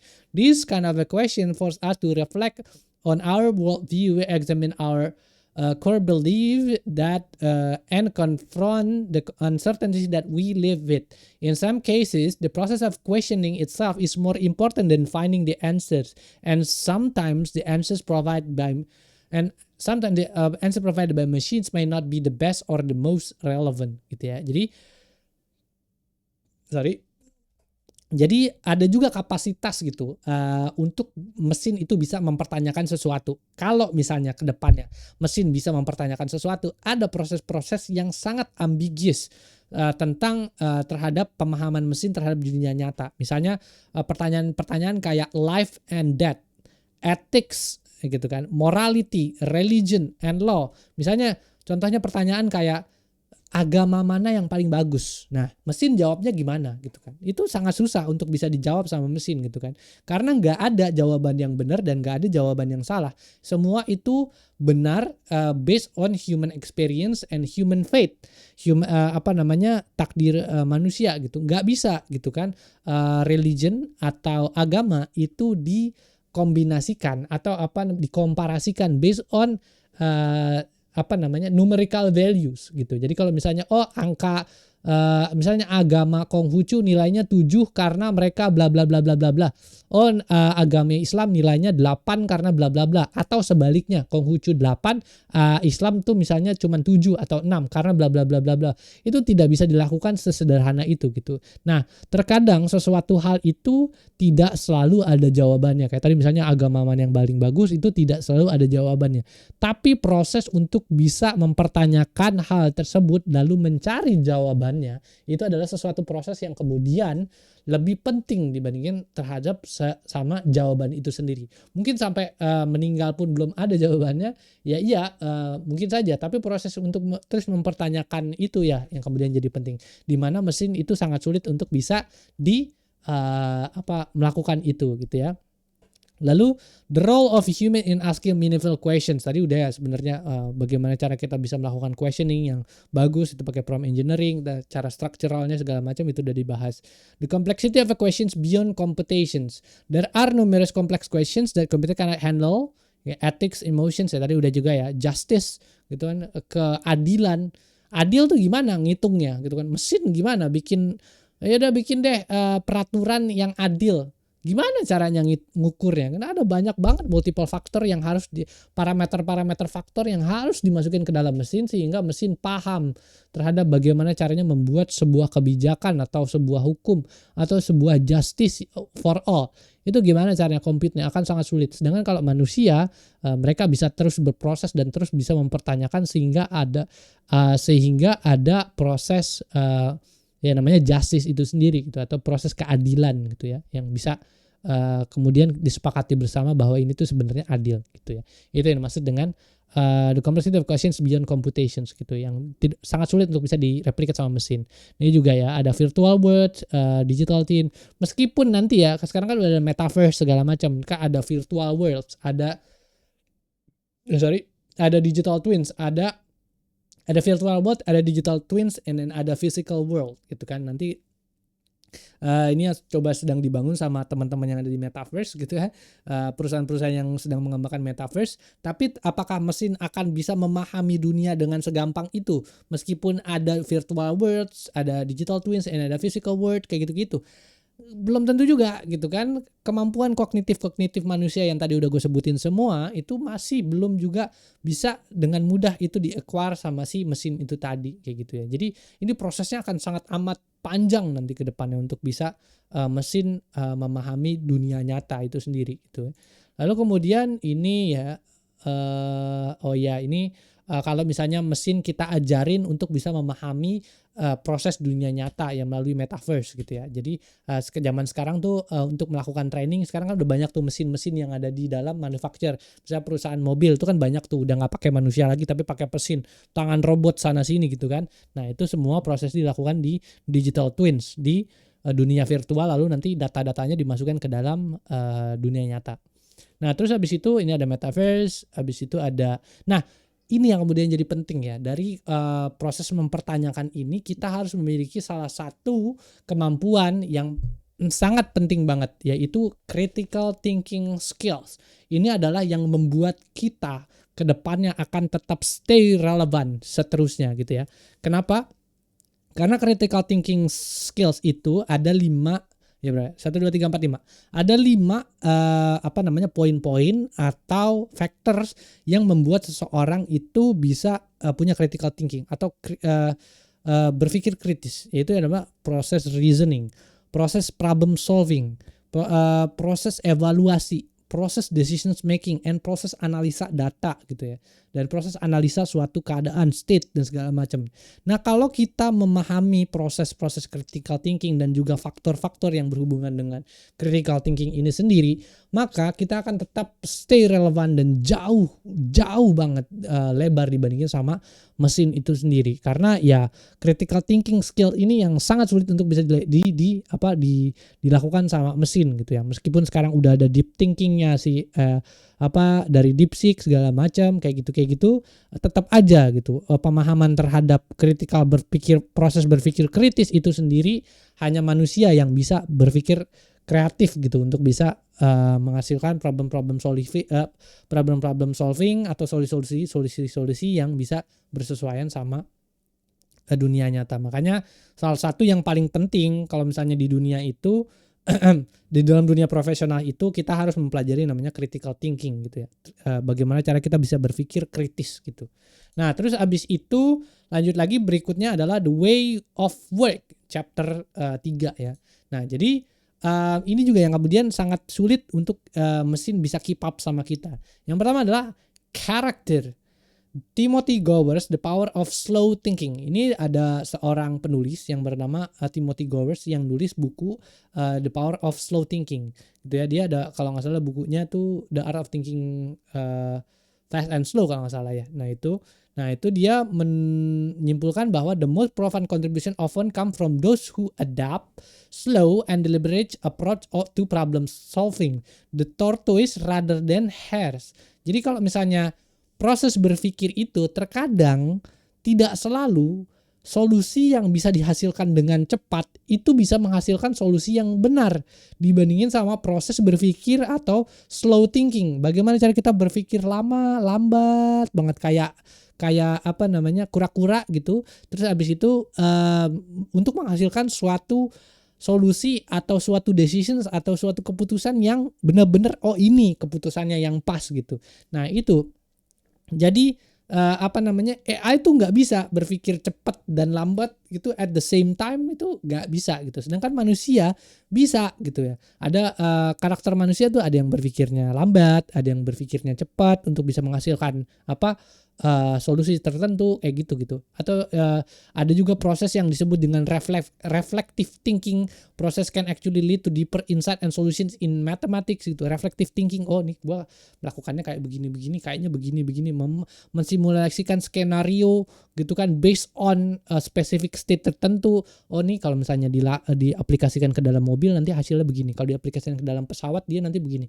Kalau di motor begini. Kalau diaplikasikan ke manusia begini. Kalau ke hewan begini. Ini begini. Kalau ke hukum begini. Ekonomi begini. Ini begini. Jadi itu sesuatu hal yang mesin susah untuk bisa mengaplikasikannya gitu kan. Mesin bisa menghasilkan misalnya kayak ChatGPT gitu kan, atau large language model bisa ngeluarin gitu kan, solusi tertentu. Tapi untuk bisa mengaugmentasi itu terus juga bisa melakukan reflective thinking, ini dipakai ke sini, ini dipakai ke sini, nyambungin ke sini, ini proses ke sini, itu susah gitu. Itu dan sangat sulit untuk bisa dilakukan sama mesin gitu ya.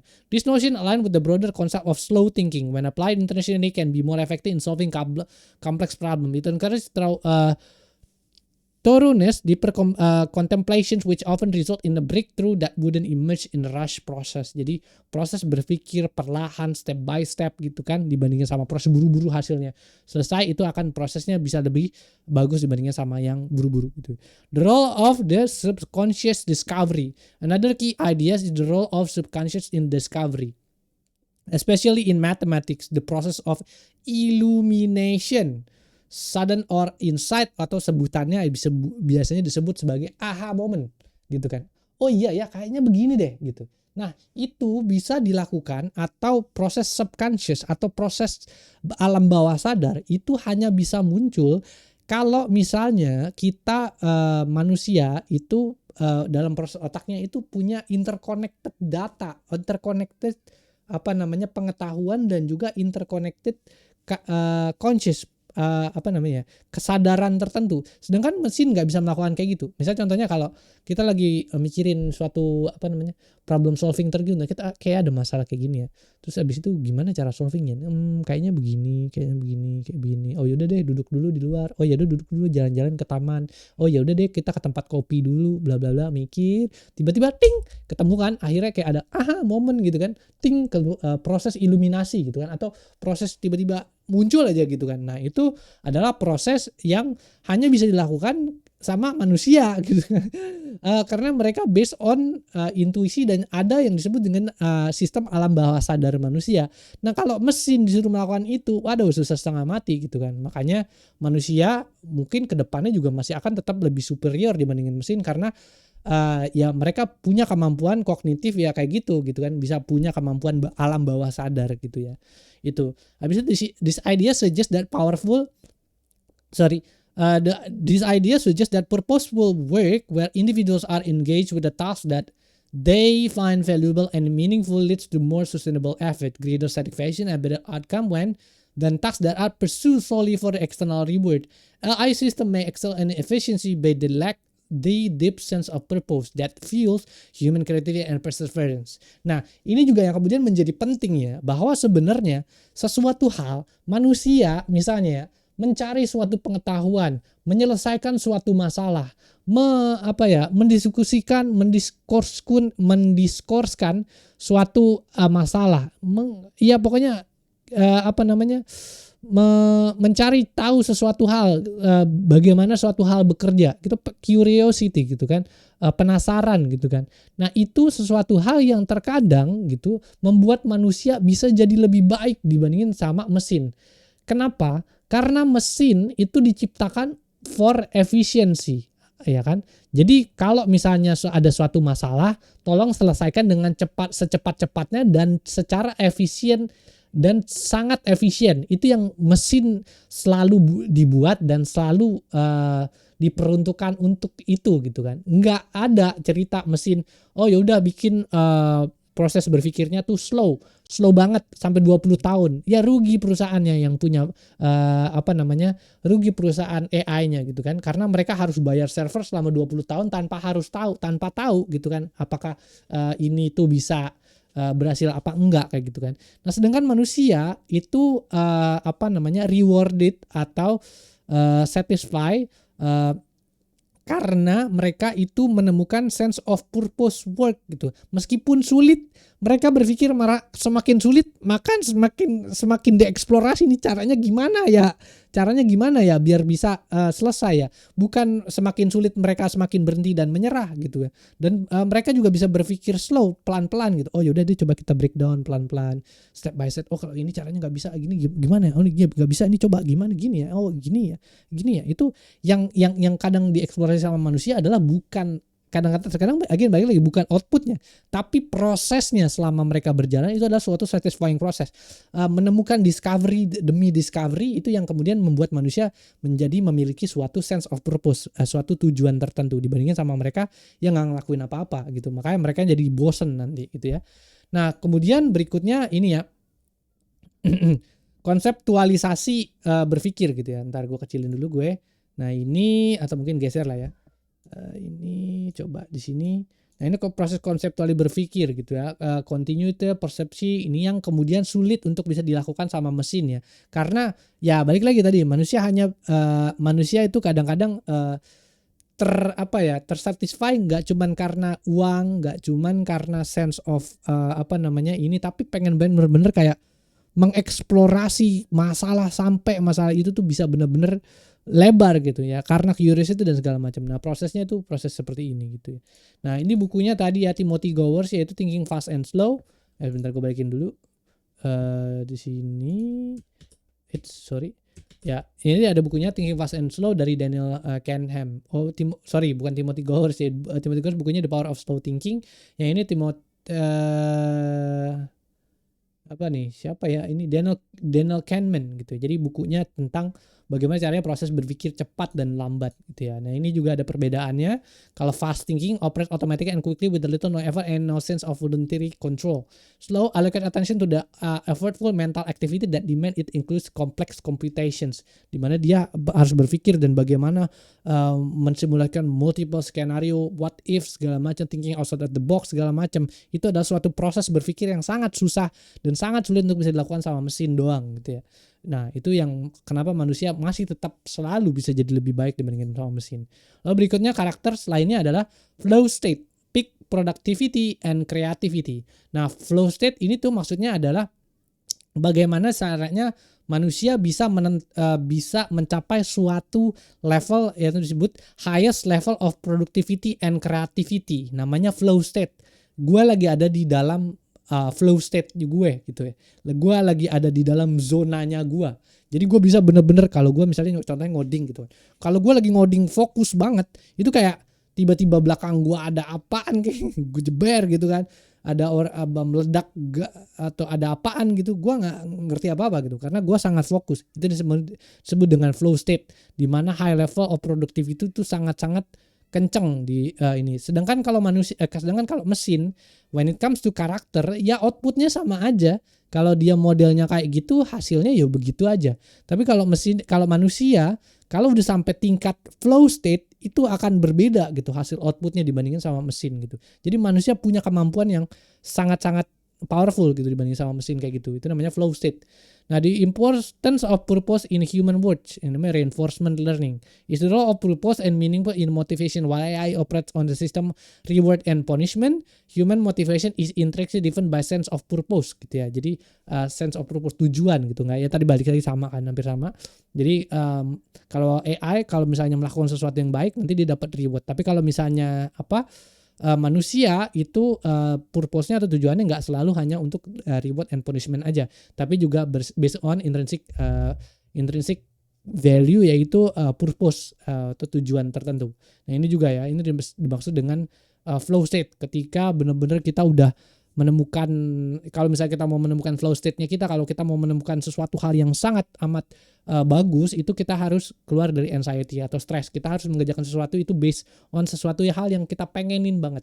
Jadi kalau orang yang passionate sama pekerjaannya, kemungkinan pekerjaannya akan sangat lebih bagus dibandingin sama orang yang punya anxiety atau stress, itu nggak suka sama tempat pekerjaannya. Jadi kita harus punya yang namanya fun, joy, energy atau growth, curiosity terhadap apa yang mau kita kerjakan gitu ya. Lalu kemudian juga ada boredom. Kalau misalnya kita bosen terhadap dan juga depres terhadap pekerjaan kita, ya nanti akhirnya kita tidak bisa masuk ke dalam flow state atau hasil yang sangat bagus terhadap pekerjaan kita.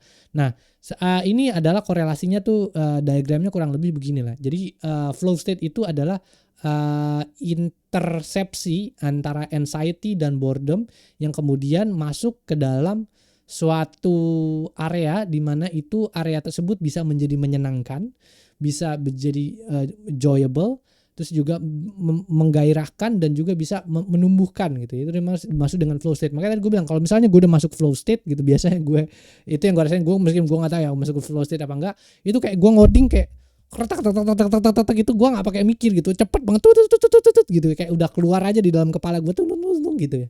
Nah itu yang dimaksud dengan flow state gitu ya. Makanya kalau misalnya kita kerja, kalau bisa ya kita harus based on passion kita, atau at least ya kita bisa bekerja secara passionate terhadap pekerjaan kita. Kalau misalnya itu bisa kita lakukan ya kita akan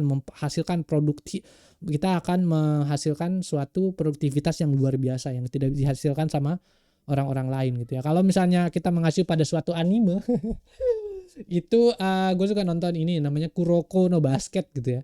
Nah ternyata gue baru tahu ini kan kayak gini kan. Jadi kalau misalnya mereka main basket tuh kayak ada, mereka masuk ke dalam suatu zone tertentu ya. Oh gue masuk ke dalam zone gue nih, dulu tiba-tiba main basketnya jadi jago banget kayak gitu. Ternyata pas gue baca buku ini, oh ternyata ada korelasinya gitu kan. Oh itu yang dimaksud dengan zone. Ternyata manusia bisa lo masuk ke dalam situ, masuk ke dalam zone-nya, masuk ke dalam flow state-nya, sehingga dia benar-benar bisa menghasilkan suatu produktivitas yang luar biasa gitu. Nah itu makanya gue bilang jadi apa namanya keren banget lah itu ya. Nah terus juga ini purposeful work tadi ya. Jadi purposeful work terkadang itu sesuatu hal yang sangat sulit dilakukan sama AI. Misalnya contohnya kayak gini nih, ada mas-mas yang lulusan kalau nggak salah lulusan S2 gitu ya.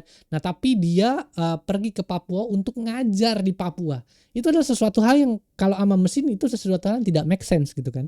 Karena mesin itu bekerja based on punishment and reward. Nah rewardnya dapat apa dia ke Papua gitu kan untuk ngajar. Mendingan kalau kata mesin decisionsnya adalah mendingan lo kerja aja di Jakarta. Sebagai seorang master lo bisa dapatkan gaji yang cukup di Jakarta misalnya. Nah kalau dia kerja ke Papua, sedangkan kalau manusia itu nggak cuman sekedar didorong berdasarkan punishment and reward doang, tapi manusia juga ada yang namanya social act gitu kan, terus ada juga emosi gitu ya, dia mau membantu orang lain, dia mau berusaha untuk meningkatkan kemampuan orang lain lebih baik segitu, kayak gitu lah, dia punya kemampuan kognisi emosi yang lebih baik dibandingin sama mesin gitu. Makanya kalau kita ngebahas soal mesin lagi, itu akan sulit banget mesin bisa memahami kita sampai konteks yang sejauh ini gitu. Social act tuh apa, mesin nggak ngerti gitu. Gitu. Biasanya mereka malah merekomendasikan mungkin ya tadi balik lagi punishment reward ke Jakarta segala macam, kerja dan segala macamnya. Makanya sebagai manusia kita harus lebih mengedepankan emosinya kita dan lebih memahami tentang emosinya kita dibandingin sama hanya sekedar angka-angka aja gitu. Itu yang membuat kita manusia dan itu yang ngebuat kita survive nanti ke depannya. Nah, terus habis itu berikutnya ya ini juga ya, misalnya kalau ada eksperimen gagal udah 10 tahun ngelakuin eksperimen gagal terus gitu. Ya manusia tuh ada dorongan untuk terus mencoba gitu kan. Try again, coba lagi sampai berhasil gitu ya. Nah, dibandingin sama mesin ya, kalau misalnya udah dicoba berkali-kali pun udah nggak bisa, ya itu kemudian mungkin mesinnya menyerah gitu karena mungkin datanya nggak ketemu atau segala macam. Itu ya. Jadi yang dimaksud dengan karakter, jadi yang sangat sulit dilakukan sama mesin gitu ya. Ini juga nih, ini sebenarnya gue nggak perlu ngejelasin secara dalam ya. Sebenarnya ini udah jelas ya, kolaborasi gitu ya. Jadi mesin itu sangat sulit untuk bisa melakukan kolaborasi dengan mesin lainnya gitu kan, atau dengan manusia lainnya atau dengan mesin lainnya gitu. Kenapa kayak begitu? Karena ya pertama ya, the impact of human diversity on technology gitu kan. Nah tadi kan kita bahas soal masalah code biases gitu kan. Nah manusia itu mampu untuk bisa bekerja sama siapapun, entah itu dengan manusia lainnya, etnis yang berbeda, dengan suatu groups lainnya, dan mereka juga bisa bekerja sama dengan mesin gitu kan. Nah jadi misalnya contoh kayak gini, nah manusia tuh bisa benar-benar bekerja sama dengan siapapun, sedangkan kalau mesin itu susah. Kalau misalnya mau bekerja sama itu datanya harus diupdate lagi, algoritmanya harus berubah lagi, ini harus begini lagi, itu susah dilakukan sama mesin gitu. Makanya manusia, salah satu juga yang kemudian membuat manusia jadi kedepannya sangat superior itu adalah bagaimana ketika manusia bergerak sebagai groups dan bergerak berkolaborasi bersama gitu ya. Itu yang membuat manusia bisa jadi lebih dan sangat amat superior dibandingin sama sekedar mesin doang gitu ya. Nah kayak gitu. Nah terus habis itu ini ya, tapi balik lagi gitu kan, apa namanya, in the context of AI sekarang itu nggak semuanya apa namanya, manusia itu punya kelebihan dan AI juga punya kelebihannya. Nah, bagaimana caranya kita itu bisa menemukan titik tengahnya atau apa namanya, hubungan di antar keduanya, yaitu adalah ya ini, manusia jago di memberikan instruksi, memberikan suatu guiding, memberikan sebuah style yang dipahami karena mereka memahami dunia luar. Yang berikutnya adalah evaluating ideas. Manusia mampu untuk bisa mengevaluasi ideas karena mereka bisa memproses konsep segala macam di dalam kepalanya dengan lebih mudah. Lalu bisa melakukan deciding between options. Mereka bisa menentukan mana opsi yang paling pas based on intuitions, data, dan proses kritis lainnya gitu ya. Nah, sedangkan kalau generative AI dia bisa memberikan ideas, memberikan illustrations of concept, dan juga merespon terhadap feedback yang diberikan gitu. Nah, kemudian ini adalah irisan terhadap dua ya, antara human dan ini. Ada interpretasi, imagining, creating, and reasoning and deciding gitu. Nah, kalau keduanya ini digabungkan, yang gue bilang kan dari tadi, kalau ini keduanya digabungkan, itu kemudian hasil produktivitinya akan sangat seamless gitu kan. Jadi sangat-sangat bagus gitu dibandingkan sama hanya mengandalkan satu kemampuan manusia saja atau hanya mengandalkan satu kemampuan generative AI saja gitu, karena prosesnya tadi berbeda kan. Kalau AI atau inian mesin atau komputer hanya bisa memproses data atau angka, manusia tadi banyak banget bukan prosesnya yang kompleks segala macam, dunia nyata segala macam. Itu kalau digabungkan, itu akan hasilnya akan jadi sangat bagus gitu. Ya mungkin kurang lebih itu aja sih yang bisa gue sampaikan, dan yang menurut gue ini adalah salah satu buku yang menurut gue cukup bagus banget buat dibaca sih, asli ini bukunya bagus banget. Kalau kita ke depannya mau survive in the age of AI, itu ini adalah salah satu buku yang sangat amat bagus gitu ya dibaca gitu. Kenapa ya kayak gitu? Karena ya tadi gue bilang kan, ya kalau misalnya AI sudah mulai menggantikan kita pelan-pelan gitu kan, segala macam udah ada layoff di mana-mana, udah ada indikasi-indikasinya, tapi kita tidak memulai untuk berusaha dan bisa juga memahami skill set apa aja sih yang membuat kita survive ke depannya, ya udah nanti kita tinggal siap-siap aja digantiin sama AI gitu. Nah, jadi kayak gitu. Nah, makanya kalau bisa ya bukunya dibaca dan pahamin lagi konsep-konsep dan skill set yang tadi gue udah bahas di dalam video ini. Ya mudah-mudahan bermanfaat lah ya. Oke, mungkin itu aja yang bisa gue sampaikan dalam videonya. Thank you yang udah nonton. Jangan lupa untuk bantu share, like, sama komen. Dari situ udah bisa gue juga download sendoro.com. Ya, thank you semua yang udah nonton. Sip, oke, bye.